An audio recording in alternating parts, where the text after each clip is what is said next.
ഇവരെ പ്രൊമോട്ട് ചെയ്ത് എൻ്റെ ചാനലിലൂടെ തന്നെ ചെയ്ത് ലക്ഷക്കണക്കിന് ആളുകളിലേക്ക് ആ വീഡിയോ, ആ ആശയം എത്തിച്ചിട്ടുള്ളൊരു വ്യക്തിയാണ് ഞാൻ. അവരെ പ്രൊമോട്ട് ചെയ്തു. ഒരു മുസ്ലിം പെൺകുട്ടി ഇസ്ലാം മതത്തിൽ നിന്ന് തന്നെ നോമ്പ് പിടിച്ചും നമസ്കരിച്ചുമൊക്കെ കണ്ണൻ്റെ ചിത്രം വരയ്ക്കുന്നു. അതിലാണ് ഞാനൊരു പ്ലസ് പോയിന്റ് കണ്ടത്. പ്രത്യേകിച്ച് മുസ്ലിം കമ്മ്യൂണിറ്റിയിൽ നിന്നും അങ്ങനെ ഒരു കാര്യം ചെയ്ത് ഒരാൾ മുന്നോട്ട് വരിക എന്ന് പറഞ്ഞാൽ അതൊരു വലിയ കാര്യമാണ്. അതിനെ പ്രോത്സാഹിപ്പിക്കണം. കാരണം ഇത് അങ്ങനത്തെ ഒരു മേഖല കൂടിയാണ്. അന്യമത വിരോധവും അന്യമതസ്ഥരോട്, ആ മതവിശ്വാസങ്ങളോട്, അവരുടെ അനുഷ്ഠാനങ്ങളോടൊക്കെ അങ്ങേയറ്റം വിരോധം വെച്ച് പുലർത്തുന്ന, അസഹിഷ്ണുത വെച്ച് പുലർത്തുന്ന ഒരു മതത്തിന്റെ അനുയായി, അതിൽ നിന്ന് വ്യത്യസ്തമായി മറ്റു മതങ്ങളെ ചേർത്ത് പിടിക്കുക എന്നതിലുപരി അവരുടെ ഒരു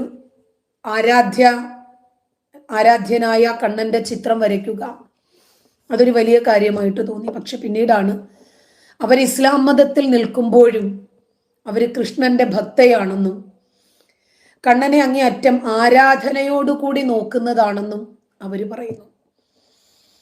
ഞാൻ വെറുതെ അല്ല 140 കിലോമീറ്റർ യാത്ര ചെയ്തു വരുന്നത് ഭക്തി കൊണ്ട് തന്നെയാണ് എന്നവർ പറയുമ്പോൾ, മറ്റൊരിക്കല് നോമ്പ് പിടിച്ചിട്ട് അവര് ഗുരുവായൂർ ക്ഷേത്രത്തിൽ കണ്ണന്റെ ചിത്രവുമായി വരുന്നു. നമസ്കരിക്കുന്ന ചിത്രങ്ങൾ അവര് തന്നെ ഫോട്ടോ എടുത്ത് പുറത്തു വിടുന്നു. ഓക്കെ, ഇങ്ങനെ പല രൂപത്തിലും കണ്ടപ്പോ അവരെ ഒരുപാട് ഹിന്ദുക്കൾ പൊക്കിപ്പിടിച്ചു. ആ ഇസ്ലാമിക സമൂഹത്തിൽ നിന്നും ഒരു മുസ്ലിം പെണ്ണ് കണ്ണന്റെ ചിത്രം വരച്ച് വരിക എന്ന് പറഞ്ഞാൽ അത് വലിയ കാര്യമല്ലേ എന്ന് അവരും കണ്ടു. അവരെത്ര കണ്ട് അവരെ പൊക്കിക്കൊണ്ട് നടന്നു. വീഴ്ചയുടെ ആഘാതവും അത്ര കണ്ട് കൂടുമല്ലോ, അത്ര കണ്ട് ആഘാതവും കൂടിയെന്ന് പറഞ്ഞാൽ മതിയല്ലോ. അവരുടെ ഒരു വീഡിയോ കണ്ടു. കണ്ണൻ എന്ന് പറഞ്ഞാൽ ആരാണെന്ന് അറിയാമോ മക്കളെ? കണ്ണൻ അപ്പപ്പ പണി തരും. ഇന്നലെ ബാലമാണി താത്തായെ വിമർശിക്കുന്നത് വരെ നിങ്ങളിൽ ആരെങ്കിലും ഒക്കെ കേട്ടിട്ടുണ്ട്? അവന്റെ ശബ്ദത്തിന് വല്ല കുഴപ്പമുണ്ടായിരുന്നോ? ഇപ്പൊ ശബ്ദം പോയി. ബാലമാണി തത്തയുടെ കണ്ണൻ പണി തന്നതാണോ? ഞാനൊരു വിശ്വാസി അല്ലാത്തത് കൊണ്ടേ ഒരു മതത്തിലും വിശ്വസിക്കുന്നില്ല. അതുകൊണ്ട് ഞാൻ വിചാരിക്കുന്നത്, ഞാൻ അങ്ങനെ തണുത്ത ഭക്ഷണമൊന്നും വല്ലാണ്ട് കഴിക്കാറില്ല. ഇന്നലെ ഒരല്പം തണുത്ത വെള്ളം കുടിച്ചു.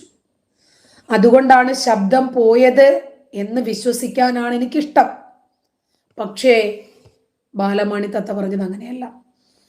താത്തയെ ആര് വേദനിപ്പിച്ചാലും ശരി, അപ്പപ്പോ താത്ത വിളിച്ച് പ്രാർത്ഥിക്കുന്ന, താത്ത വരച്ച് ജീവൻ കൊടുക്കുന്ന താത്തയുടെ സ്വന്തം കണ്ണൻ പണി കൊടുക്കുമെന്നാണ് താത്ത പറഞ്ഞത്. കേട്ടോ, അത് ശരിയാണെങ്കിലൊന്നും പറയാനില്ല കേട്ടോ. അത് വിശ്വസിക്കുന്നവർക്ക് വിശ്വസിക്കാം കേട്ടോ. പക്ഷേ നിങ്ങളുടെ കളവിനും കാപഢ്യത്തിനും നിങ്ങൾ വിശ്വസിക്കുന്ന കണ്ണൻ തന്ന പണിയാണിത് എന്ന് വിശ്വാസികൾ പറഞ്ഞാലോ? നിലാവുണ്ടെന്ന് കരുതി നേരം വെളുക്കുവോളം കക്കാമോ? നിങ്ങളുടെ കണ്ണന്റെ നിങ്ങൾ വരയ്ക്കുന്ന ചിത്രം നിങ്ങളുടെ സ്വന്തമാണ്. നിങ്ങളത് ഉദ്ദേശിക്കുന്ന വിലയ്ക്ക് വിൽക്കുന്നു. വാങ്ങാൻ ആളുകളും വരുന്നുണ്ട്. ആയിഷ വിവാഹത്തെ ആയിഷ എതിർക്കാത്തതുപോലെ, അക്കാലഘട്ടത്തിലെ ആളുകൾ എതിർക്കാത്തതുപോലെ ആരും ഞങ്ങളേതാ ഇവരെ പറ്റിച്ചു എന്ന് പറഞ്ഞ് മുന്നോട്ട് വന്നിട്ടില്ല. അതുകൊണ്ട് നമ്മൾ അതിനെക്കുറിച്ച് പറയേണ്ട കാര്യമില്ല. അപ്പൊ നിങ്ങളുടെ ഈ നോമ്പും നമസ്കാരവും ഒക്കെ പിടിച്ചിട്ട് ശരിക്കു പറഞ്ഞാൽ നിങ്ങൾ ഭക്തയല്ലാന്ന് എനിക്കറിയാം. അത് പോട്ടെ, നിങ്ങൾ കന്നം തരുന്നു. ആരുമല്ലാത്ത നിങ്ങളെ പോപ്പുലർ ആക്കിയത് ഈ ചിത്രമാണ്.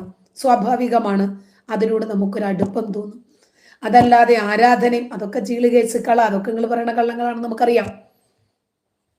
ഹിന്ദുക്കളെ പറ്റിക്കാൻ എളുപ്പമായതുകൊണ്ട് വളരെ എളുപ്പമാണ്. ഇവർ തന്നെ പറയുന്നുണ്ട്, ഹിന്ദുക്കളെ പറ്റിച്ചാണ് ഞാൻ ജീവിക്കുന്നത് എന്ന് നിങ്ങൾ പറയുന്നുണ്ടല്ലോ മക്കളെ. പറ്റിക്കാനും ഒരു കഴിവ് വേണം എന്നിവർ പറയുന്നുണ്ട്.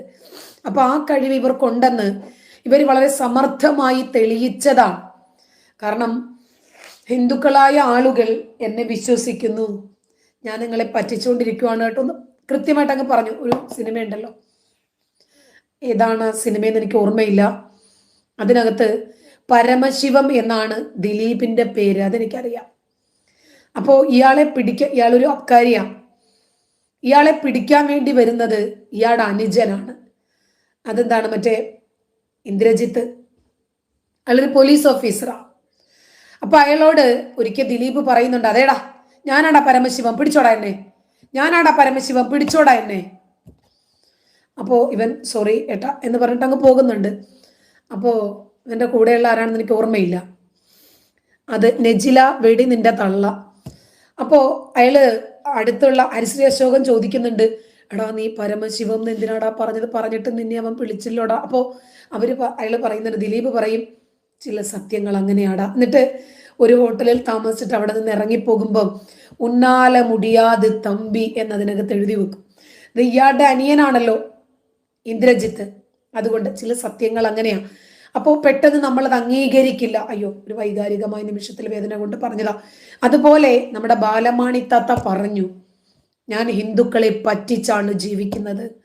എന്നിട്ട് എല്ലാവർക്കും മനസ്സിലായി, ഹിന്ദുക്കൾക്ക് മാത്രം മനസ്സിലായില്ല. ഓക്കെ, താത്ത പറയുന്ന പണി കിട്ടിയത് നമുക്ക് നോക്കാം. ഞാനുണ്ടല്ലോ വിശ്വസിക്കുന്ന കാര്യം എന്താ പറയുക, ഈ കണ്ണൻ ഭയങ്കര ശക്തിയാണോ, കാരണം ആ ഒരു കമന്റ് തന്നെ ഒരുപാട് വേദനിപ്പിച്ചിട്ടുണ്ടായിരുന്നു.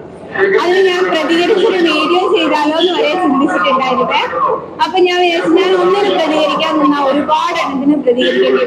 നിക്ക് ബാലമാണി താത്ത, നെജിലായിക്ക് എന്താടി കൃഷിയിടമേ, നിനക്ക് എന്താടി എവിടാടി ഇളകുന്ന നിനക്ക്? വെടി നിന്റെ ഉമ്മ ആണെന്നാടി പറഞ്ഞേ. നിന്റെ ഉമ്മ വെടിയുടെ കൂടെ നടന്ന് നീയും പരവെടിയായി, അതുകൊണ്ടാണ് ഇവിടെ വന്നിട്ട് നീ എന്നെ വെടിയെന്ന് വിളിക്കുന്നത് കേട്ടോ. ഇവളുമാരൊക്കെ ഈ മതത്തിൽ നിൽക്കുന്നത് കൊണ്ടായിരിക്കും. ഇവിടെ നബി വെടിവെക്കാൻ പോയ കഥ നിനക്കറിയാമോ? സാന്ദർഭികമായിട്ടാണെങ്കിൽ ഞാൻ പറഞ്ഞു തരാം. ലത്തീഫിന്റെ ഉമ്മായും ലത്തീഫിന്റെ വാപ്പായും നെജിലാട് ഉമ്മായും കൂടിയാണ് വെടിവെച്ചുകൊണ്ടിരിക്കുന്നത്. ഞാൻ പറഞ്ഞു തരാം, നിക്കടാ, ഞാൻ പറഞ്ഞു തരാം, പോകല്ലേ. ഹഫ്സയെ പറഞ്ഞേ വാപ്പയുടെ അടുത്തേക്ക് വിട്ടിട്ട് മാരിയത്തിൽ കബിത്തി എന്നും പറഞ്ഞ് വേറൊരു പെണ്ണിനെ പിടിച്ച് കിടത്തി നബിയുടെ വെടി കയ്യോടെ പിടികൂടിയ ഹഫ്സയുടെ കഥയൊന്നും നിങ്ങൾക്ക് അറിയില്ല? അങ്ങനെ ഒരു കഥയുണ്ട് ഇസ്ലാമില്. അത് എല്ലാ ഇസ്ലാം മത പ്രഭാഷകരും നിരന്തരം അത് പറഞ്ഞ് പ്രഭാഷണം നടത്താറുണ്ട്. അതറിയില്ലേ? അപ്പൊ ആ വെടിയന്മാരുടെ മതത്തിലുള്ള ആളായതുകൊണ്ട് നിങ്ങൾക്കത് പറയാൻ പറ്റും. ആ നബി അല്ലടി നിന്റെയൊക്കെ നേതാവ്. ആ മുത്തുച്ചിപ്പി കഥകളല്ലടി എടാ നീയൊക്കെ വായിക്കുകയും പഠിക്കുകയും ചെയ്യുന്നത്. അപ്പൊ പിന്നെ ആരെ കണ്ടാലും വെടിയെന്നല്ലേ തോന്നൂ. നെജില കെട്ടിയോനെ പറഞ്ഞ് എവിടെയോ വിട്ടിട്ട് വെടിവെച്ചിട്ട് വരുന്ന വഴിക്കാണ് എൻ്റെ ലൈവ് കാണുന്നത്. അപ്പൊ അവളും കയറി ഈ ലൈവില്, എന്നിട്ട് വെടിവെക്കാൻ പോയി എന്ന് പറഞ്ഞിട്ട് വരുന്നതായിരിക്കും.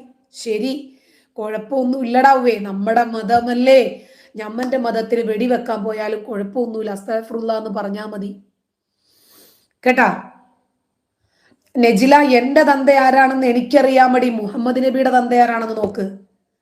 നബിക്ക് മര്യാദയ്ക്ക് ഒരു തന്തയെ കൊണ്ടുവാ.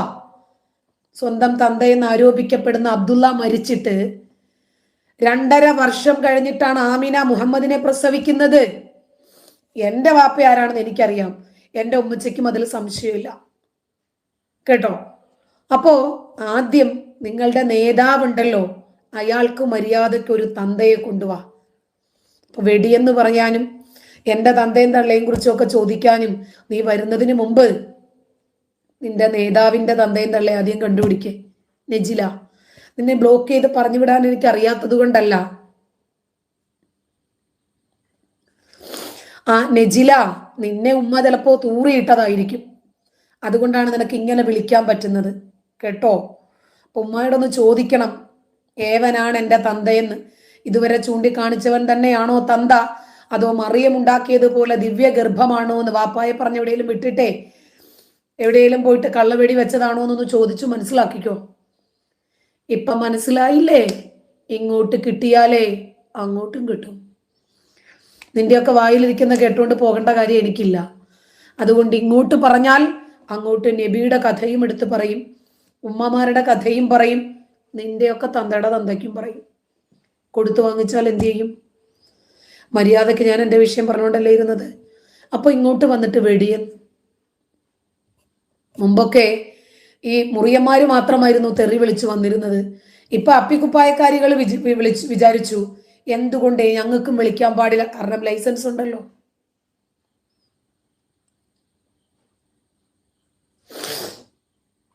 ശ്രീകാന്ത് ഏത് മതവും ആയിക്കോട്ടെ, പക്ഷേ ഇങ്ങനെ അധിക്ഷേപിച്ചിട്ട് നിങ്ങൾക്ക് എന്താണ് കിട്ടുന്നത്? ഒരിക്കലും ചെയ്യരുത്. അതെ, ശ്രീകാന്തിന് ഈ മതത്തെക്കുറിച്ച് അറിയാത്തത് കൊണ്ടാണ് ഇത് അധിക്ഷേപമാണെന്ന് നിങ്ങൾക്ക് തോന്നുന്നില്ലേ? പക്ഷേ ഇസ്ലാമിൽ ഇത് പവിത്രമാ.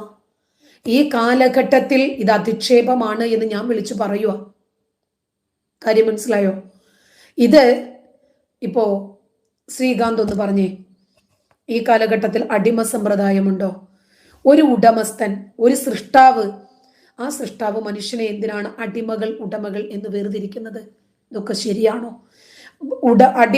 അടിമകളെ ഇഷ്ടം പോലെ ഭോഗിച്ചോളാൻ ഇസ്ലാം പഠിപ്പിക്കുക. ഇതൊക്കെ ശരിയാണോ? റസാക്കെ, ചെറ്റ നിന്റെ തള്ള, നിന്റെ തന്ത അതിനേക്കാൾ വലിയ ചെറ്റ. മറുപടി പറയരുത് എന്ന് വിചാരിച്ചിരുന്നതാ.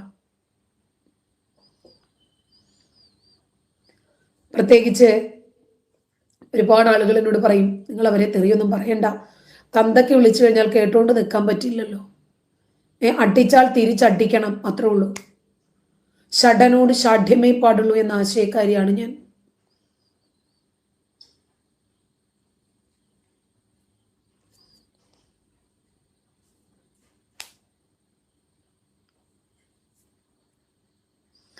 റസാക്കിന്റെ തന്ത ഒരു പരമ ചെറ്റയാണെന്ന്. അതെന്തിനാടാ? നിന്റെ ഉമ്മാക്കറിയാമോടാ അത്? അതോ ഉമ്മ പറഞ്ഞ അറിവാണോ നിനക്കുള്ളത്? ശരിയെന്നാ, ഓക്കെ. അപ്പോൾ കാര്യങ്ങൾ നിങ്ങൾക്ക് മനസ്സിലായല്ലോ. ഈ മതമല്ലേ പഠിക്കുന്നത്? 3 വയസ്സ് മുതൽ ഈ മതത്തിന്റെ സംസ്കാരമല്ലേ ഫോളോ ചെയ്യുന്നത്? അതുകൊണ്ട് ആരെയും എന്തും പറയാൻ യാതൊരു മടിയുമില്ല. ഇപ്പൊ അപ്പിക്കുപ്പായക്കാരികൾ വന്നിട്ടാണ് വെടിവെക്കുന്ന കഥ പറഞ്ഞുകൊണ്ട് നടക്കുന്നത്. ശരി, അപ്പോ ആർക്കാണ് പണി കൊടുക്കുന്നത് എന്നറിയണ്ടേ? നോക്കാം.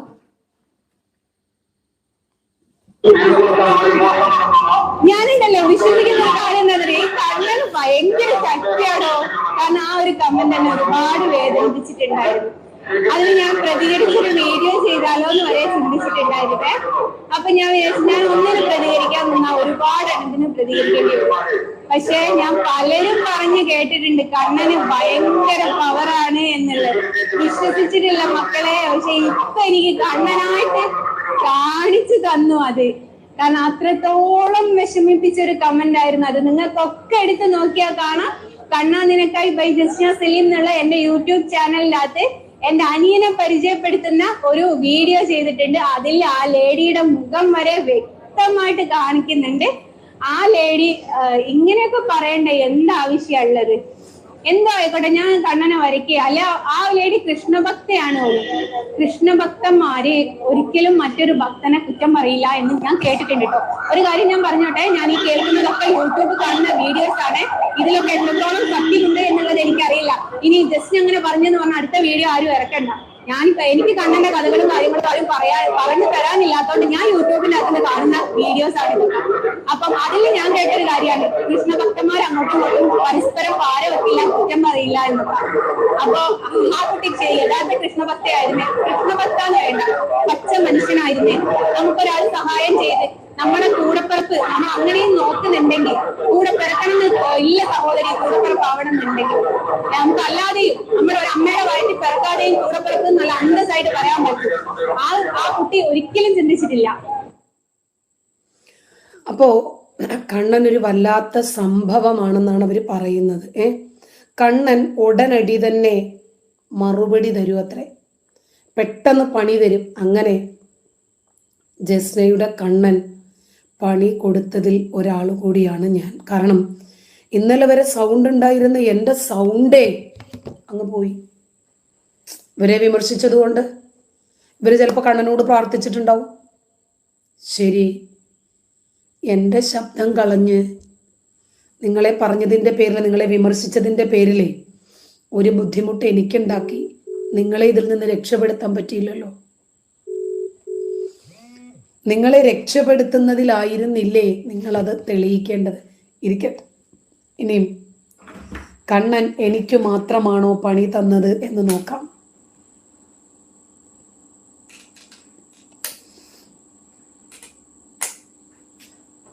അതില്ല കേട്ടോ.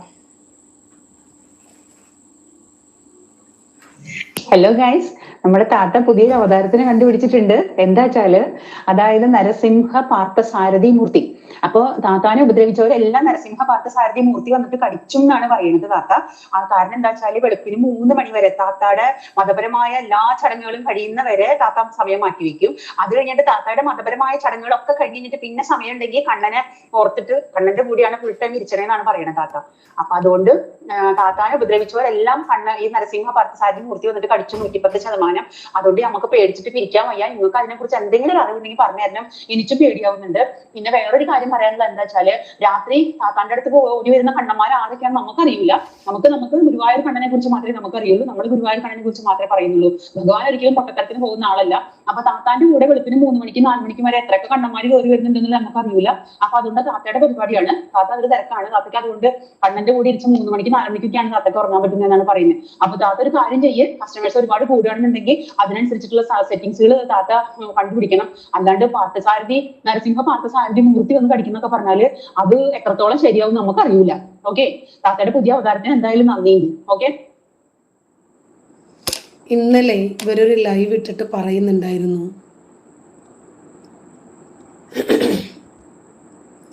ഹിന്ദുക്കൾക്ക് വിളക്കു വയ്ക്കാൻ ഒരവസരമുണ്ടാക്കി തന്നു എന്നതാണോ ഞാൻ ചെയ്ത തെറ്റ് എന്ന് ചോദിച്ചു. ഇവർക്ക് പിന്നിൽ തീവ്രവാദ സംഘടനകളുണ്ടെന്നും വ്യക്തമായ ലക്ഷ്യങ്ങളോടുകൂടിയാണ് ഇവർ ഗുരുവായൂർ അമ്പലത്തിൽ എത്തുന്നതെന്നും പ്രധാനമന്ത്രി നരേന്ദ്രമോദിക്ക് അടക്കം ചിത്രം കൊടുത്തതിന് പിന്നിൽ ഒരുപാട് ദുരൂഹതകളുണ്ടെന്നും അതിൻ്റെ പേരിൽ കോടതിയെ സമീപിക്കാൻ പോകുകയാണെന്നും പറഞ്ഞത് ഹിന്ദു സ്ത്രീകളാണ്. അവർക്ക് അതിനുള്ള റൈറ്റ്സ് ഉണ്ട്. അവരുടെ കയ്യിൽ അതിൻ്റെ എവിഡൻസ് ഉണ്ടാകും. അതുകൊണ്ടാണ് അവരത് പറഞ്ഞത്. അപ്പോൾ നമുക്ക് മറുപടികൾ ഇല്ലാതെ വരുമ്പോൾ, തിരിച്ച് നമുക്ക് പ്രതികരണങ്ങൾ ഇല്ലാതെ വരുമ്പോൾ വായിൽ തോന്നുന്നത് എന്തെങ്കിലും പറഞ്ഞതുകൊണ്ടായില്ല. ഏത് വിഷയത്തിനും നമുക്ക് വേണ്ടത് കൃത്യമായ മറുപടികളാണ്. ആ മറുപടി പറയണം. അടുത്തൊരു വിമർശനം. കഴിഞ്ഞ ദിവസങ്ങളിലായി ഉഡായിപ്പ് കൃഷ്ണഭക്തയുമായി ബന്ധപ്പെട്ട് ചില ലൈവുകൾ ഇട്ടിരുന്നു. ഏതാണ്ട് ഒരു ലൈവ് ഒരു 15-20 ദിവസത്തിന് മുമ്പാണ് ആദ്യത്തെ ലൈവ്. അവരുടെ കള്ളത്തരങ്ങളെല്ലാം പറഞ്ഞുകൊണ്ട് ഒരു ലൈവ് ഇട്ടത്. അവരുടെ ഫ്രോഡത്തരങ്ങളും ക്രിമിനൽ ആക്ടിവിറ്റീസിനെ പറ്റിയായിരുന്നു ആദ്യത്തെ ലൈവ്. ആ ലൈവ് ഇട്ടപ്പോ കുറച്ചൊക്കെ ആൾക്കാർക്ക് ബോധ്യമായെങ്കിലും എല്ലാവർക്കും ഈ വിഷയത്തെക്കുറിച്ച് അത്ര ഒരു ബോധ്യം വന്നില്ല. അതിൽ തന്നെ 2 അഭിപ്രായങ്ങളും ചിലർക്കൊക്കെ ഉണ്ടായിരുന്നു. ആ അഭിപ്രായങ്ങളൊന്നും അവരുടെ വ്യക്തിപരമായ വിഷയങ്ങളാണ് പുറത്തു പറയുന്നത് എന്നുള്ളതായിരുന്നു.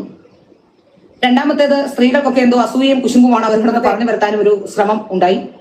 എന്നാൽ അവരെന്ത് തന്നെയാണെന്ന്, അവരെങ്ങനെയാണെന്നും അവരാരാണെന്നും അവർ തന്നെ സമൂഹത്തിന് മുന്നിൽ വന്ന് കാട്ടിത്തന്നപ്പോഴാണ് ജനങ്ങൾക്ക് ഇത് മനസ്സിലായത്. ആദ്യത്തെ ഘട്ടത്തിൽ ഞങ്ങളൊക്കെ ഞാൻ വ്യക്തമായി നിങ്ങളോട് പറയാൻ ആഗ്രഹിക്കുകയാണ്. അവരുടെ ക്രിമിനൽ ആക്ടിവിറ്റീസ്, അതായത് 2006 മുതൽ അവർ ഇത്രയും കാലം കാണിച്ചിട്ടുള്ള ക്രിമിനൽ ആക്ടിവിറ്റീസ് തുറന്നു കാട്ടിയത്, ഒരാൾ പീഡിപ്പിക്കപ്പെടുകയോ ഒരാൾ ഏതെങ്കിലും തരത്തിൽ പ്രശ്നമുണ്ടാവുകയോ ചെയ്താൽ കേസ് കൊടുക്കുന്നത് നമുക്ക് മനസ്സിലാക്കാം. പക്ഷേ ഈ കേസുകളിലെല്ലാം ഒഴിമാറ്റുകയും ഈ കേസുകളെല്ലാം വ്യാജമാണെന്ന് തെളിയിക്കുകയും കോടതി തന്നെ ഇത് വിശ്വാസയോഗ്യമല്ല എന്ന് പറയുകയും ചെയ്ത സാഹചര്യത്തിലാണ് ഈ വിഷയങ്ങൾ തുറന്നു കാട്ടിയത്. ഇവർ ഒരു സാധാരണ സ്ത്രീയോ അല്ലെങ്കിൽ വീട്ടിനുള്ളിലിരിക്കുന്ന ഒരു സ്ത്രീയോ ആയിരുന്നുവെങ്കിൽ ഒരുപക്ഷെ ഇത് പറയേണ്ടി വരുമായിരുന്നില്ല. ഇവർ ക്ഷേത്രങ്ങളിലും ക്ഷേത്രാചാരങ്ങളിലും ഒക്കെ കടന്നു കയറി അതുപോലെ തന്നെ മറ്റ് സംഘടനകളുടെ ഒക്കെ ഭാഗമായി നിന്നുകൊണ്ട് പലരുടെ അടുത്തേക്ക് കടന്നു കയറുന്നത് അമിതമായി തന്നെ ശ്രദ്ധയിൽപ്പെടുകയും അതൊക്കെ പുറത്ത് കാണിക്കാനും ഉള്ള വ്യഗ്രതയും അതുപോലെ തന്നെ ഇത്തരത്തിലുള്ള കാര്യങ്ങൾ മാർക്കറ്റ് ചെയ്യാനുള്ള വ്യഗ്രത അവർ കാട്ടിയപ്പോഴാണ് ഇനിയും വരാനുള്ള വലിയ അപകടത്തെക്കുറിച്ചുള്ള ബോധ്യത്തിന്റെ അടിസ്ഥാനത്തിലാണ് ഈ വിഷയങ്ങളൊക്കെ ഞങ്ങൾ പറഞ്ഞത്. ഇവര് കണ്ണന്റെ ചിത്രം വരയ്ക്കുന്നതോ ഗുരുവായൂര് കൊണ്ടുപോയി മാർക്കറ്റ് ചെയ്യുന്നതോ ഇതൊന്നും നമ്മുടെ വിഷയമല്ല. ആരെല്ലാം എന്തെല്ലാം രൂപത്തിലുള്ള ബിസിനസ്സുകൾ ചെയ്ത് ജീവിക്കുന്നു, ഇതൊന്നും ഇവിടുത്തെ വിഷയമല്ല. അതല്ലാതെ തന്നെ നമുക്ക് ഒരുപാട് വിഷയങ്ങൾ വേറെയുണ്ട്. ഇവിടെ ഒരു മതം മാർക്കറ്റ് ചെയ്യാൻ ഇവർ തീരുമാനിക്കുമ്പോൾ 2 മതത്തെയും ഒരുപോലെ കബളിപ്പിക്കുകയാണ് ചെയ്യുന്നത്. ഇവരിടയ്ക്ക് പറഞ്ഞിരുന്നു ഇവരുടെ കാലിന്റെ അടിയിൽ നീല നിറം കണ്ടെന്ന്. എന്തൊക്കെ കള്ളത്തരങ്ങളാ പറയുന്നത്. ഞാൻ മറ്റൊരാളെ കുറിച്ച് കൂടി നിങ്ങൾക്ക് പരിചയപ്പെടുത്തി തരാം. യൂട്യൂബ് ഹാജി, ഓർമ്മയുണ്ടോ? ഇത് രണ്ടും 2 വേർഷൻസാണ്. യൂട്യൂബില് ഒരു ചാനൽ തുടങ്ങി, മ്യൂസിക് നോക്കി, പാചകം നോക്കി, ട്രാവൽ നോക്കി, ഇതൊന്നും അങ്ങോട്ട് ഗതി പിടിക്കുന്നില്ല. ക്ലച്ച് പിടിക്കാതെ വന്നപ്പോൾ കക്ഷി വിചാരിച്ചു കാൽനടയായിട്ടൊരു ഹജ്ജിന് പോകാം. യൂട്യൂബിൽ ആള് വീഡിയോ ഇട്ടു. എൻ്റെ വീഡിയോ നിങ്ങൾ കാണണം, ഈ ചാനൽ സബ്സ്ക്രൈബ് ചെയ്യണം, ബെൽ ബട്ടൺ അടിച്ചു പൊട്ടിക്കണം, ഷെയർ ചെയ്യണം, വീഡിയോ കാണണം. അതിൽ നിന്ന് കിട്ടുന്ന പണം കൊണ്ടാണ് ഞാൻ ഹജ്ജ് ചെയ്യാൻ പോകുന്നത്. ഇസ്ലാമിനെ സംബന്ധിച്ചിടത്തോളം ആര് പൊടിയുണ്ടെങ്കിൽ തട്ടിക്കള റൂഹി, റൂഹി ഫിദ, പൊടിയുണ്ടെങ്കിലേ തട്ടി അങ്ങ് കളഞ്ഞേക്ക്. ആദ്യം പോയി മലയാളം പഠിക്കടി ചെല്ലേ, എന്നിട്ട് എന്തെങ്കിലും വിളിക്കാൻ പഠിക്ക്. നീ പൊടിയെന്ന് വിളിച്ചാൽ ഉടനെ എന്താ ഞാൻ ഇറങ്ങിപ്പോകാൻ പോകുക? നിനക്കൊന്ന് തലയ്ക്ക് സുഖമില്ലടി പെണ്ണുങ്ങളെ, അപ്പിക്കുപ്പായക്കാരികളെ. മലയാളം പോലും മര്യാദക്ക് എഴുതാൻ അറിയില്ല. നിനക്കൊന്നും വേറെ പണിയൊന്നും ഇല്ലടി. നീയൊക്കെ എന്തിനാടി ഇതിനകത്ത് കയറി വരുന്നത്? ഇതിനകത്ത് കയറി വന്നാൽ തന്നെ നിന്റെയൊക്കെ ഈമാൻ നഷ്ടപ്പെട്ടു പോകൂലേ? ഈമാൻ അങ്ങ് കപ്പൽ കയറി പോകത്തില്ലേ? ഇവളുമാര് കയറി വരെയും ചെയ്യും ഞാൻ എന്താന്ന് പറയുന്നതെന്ന് ഇവളുമാർക്ക് അറിയാൻ വേണം. എന്നാ മിണ്ടാതെ വന്നിരിക്കും, അതുമില്ല. മര്യാദയ്ക്ക് ഒരു ചീത്തയെങ്കിലും അക്ഷരത്തെറ്റില്ലാതെ എഴുതാൻ അറിയാമോ? അതുമില്ല.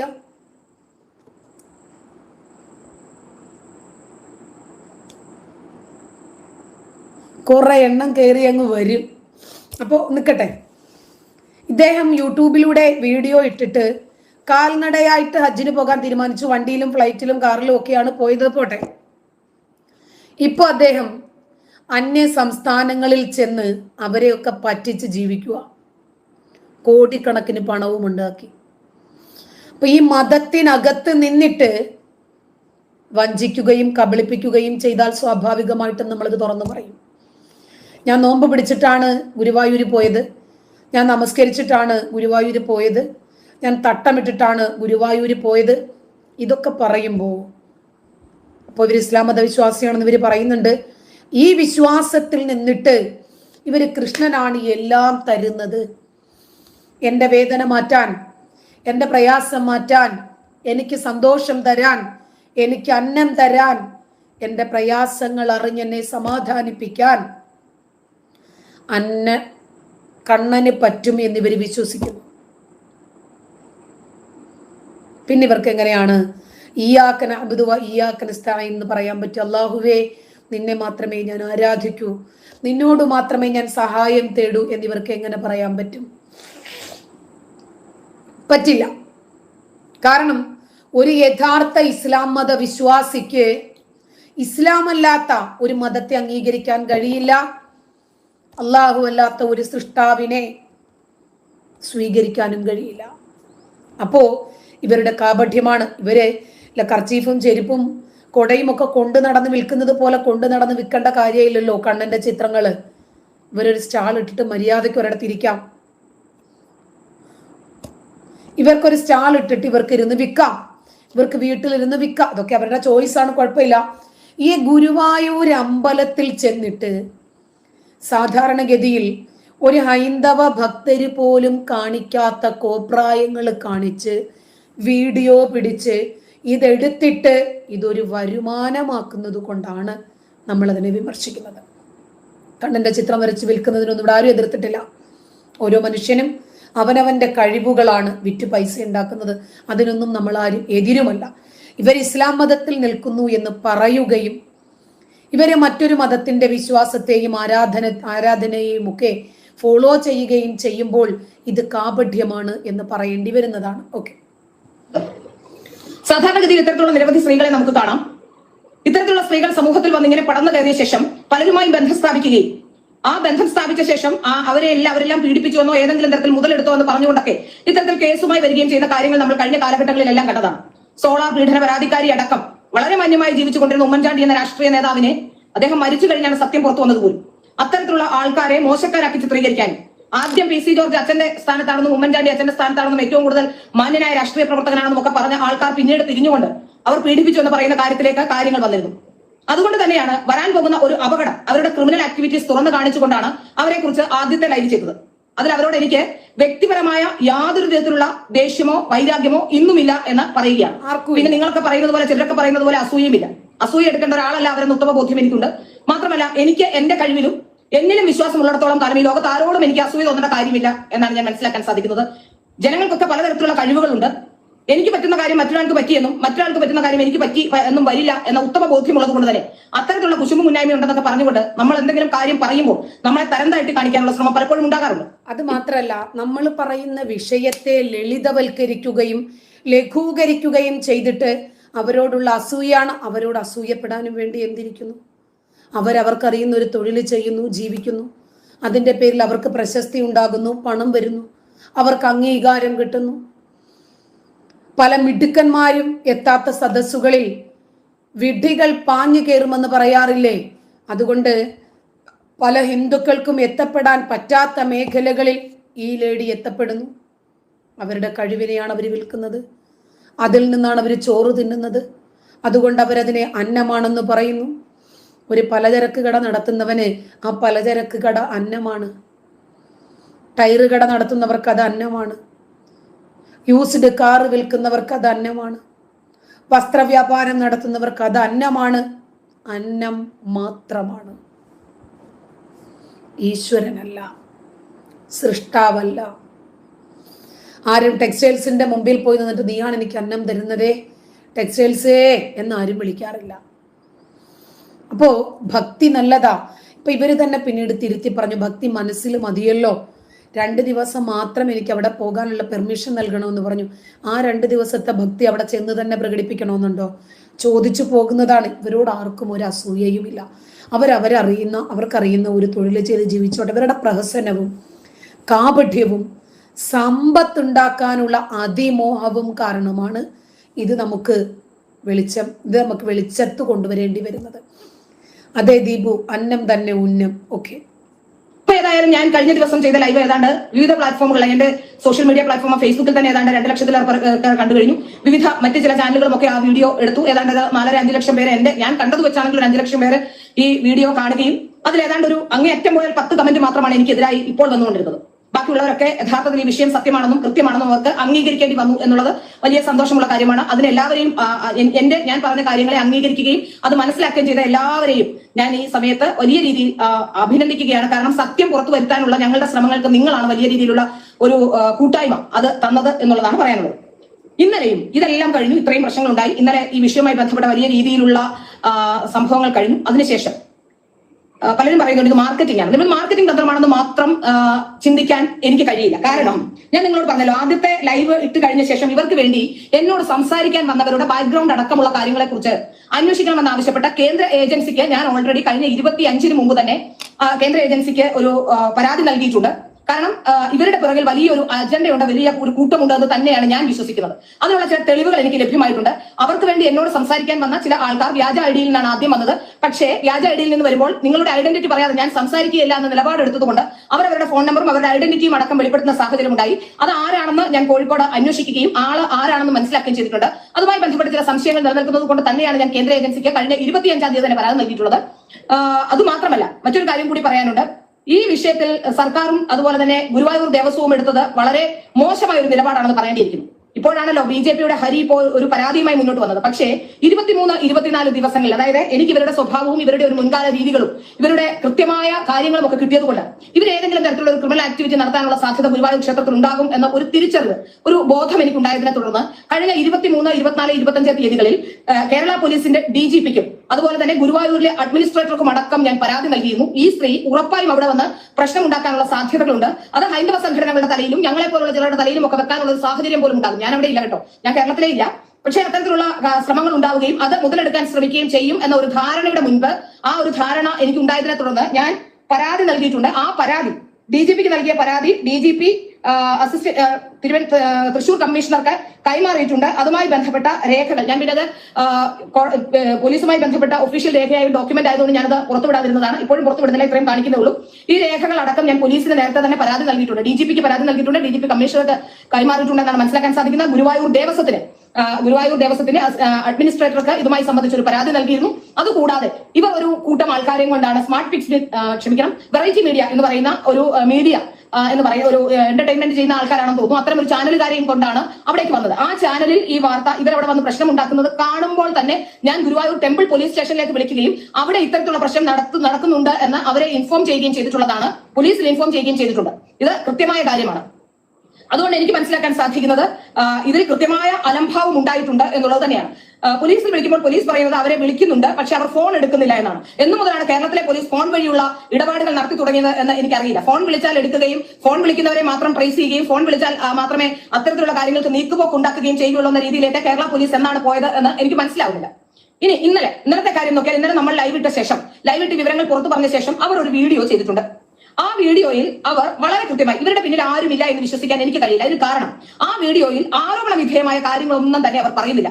അവരെ കുറിച്ച് ഉയർന്ന പ്രധാനപ്പെട്ട ആരോപണങ്ങൾ, കഴിഞ്ഞ കുറെ കാലങ്ങളായി ഞങ്ങൾ ഏവരും പറഞ്ഞുകൊണ്ടിരിക്കുന്ന ആരോപണങ്ങൾ, ഒന്ന് 18ഓളം കേസുകൾ അവർ നൽകുകയും ആ കേസുമായി ബന്ധപ്പെട്ടെല്ലാം, കേസ് നൽകുന്നത് തെറ്റാണെന്ന് ഞാൻ പറയില്ല, നിയമവ്യവസ്ഥയിൽ നിയമത്തെ ഏതെങ്കിലും രീതിയിൽ നമുക്ക് എന്തെങ്കിലും പ്രശ്നം ഉണ്ടായിട്ടുണ്ടെങ്കിൽ നിയമപരമായി നേരിടുക തന്നെ വേണം, അതിൽ യാതൊരു സംശയമില്ല. പക്ഷേ ഈ 18ഓളം കേസുകൾ കൊടുത്തൊരു സ്ത്രീ ഈ കേസിലെല്ലാം മൊഴി മാറ്റുകയും ആ വിഷയത്തെക്കുറിച്ച് പ്രതിപാദിക്കുകയും ചെയ്യാതിരിക്കുന്നത് എന്തുകൊണ്ടാണ്? ആരെങ്കിലും ചോദിക്കുമ്പോൾ അവസാനം ഉണ്ടായ ഒരു ബലാത്സംഗ കേസിനെ കുറിച്ച് മാത്രം പറഞ്ഞുകൊണ്ട് ബാക്കിയുള്ള കേസുകളെല്ലാം അവഗണിക്കുകയാണ്. ഞാൻ വളരെ വ്യക്തമായ തെളിവോടുകൂടിയാണ് 2006 ഇവർ നൽകിയ കേസിൽ ഇവരും ഇവരുടെ അച്ഛനും ഉൾപ്പെടെയുള്ളവർ സാക്ഷികളായി വന്ന കേസിൽ മൊഴി മാറ്റിയത് അടക്കമുള്ള വിവരങ്ങൾ, അതിന്റെ സർട്ടിഫൈഡ് കോപ്പി അടക്കമുള്ള കാര്യങ്ങൾ അത് എന്റെ കയ്യിലുണ്ട് എന്ന് വ്യക്തമാക്കിക്കൊണ്ട് തന്നെയാണ് ഞാൻ കഴിഞ്ഞ ആദ്യത്തെ ലൈവ് ചെയ്തത്.